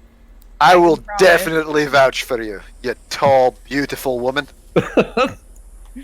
She gives you kind of a leering glance, like just squinting. Like it's clear that she's made you. She's pieced out the kind of person you are, if that makes sense. And I'm gonna smile wide ear to ear. Samson says, "Well, look, we can't just stay here any longer. We need to get moving now, and we're not going to be able to move along the roads either with the Legion there. So we're going to be going through the swamps as well. So if there's anything you need in this town, let's make it fast, and we got to get out of here." Yep, Pogo's going to try to go grab some food from the nearby houses, see if there's anything left. Grab for the travels. The people that are remaining have already split up and immediately started kind of dispersing to their own houses, trying to do the same thing, like getting traveling supplies and so on. You do see, a woman that's dressed in a little heavy set and dressed in a big apron, like it's clear that she runs the inn. That's what the impression you get. So you follow her. She does kind of help you guys gather some supplies and so on. We are getting to time though, so but as far as next week. Yeah, well, do you guys need to do anything else? Do you guys want to ready to stop it there? No, we could stop it there. I mean, Yeah. Yeah, we can stop it there.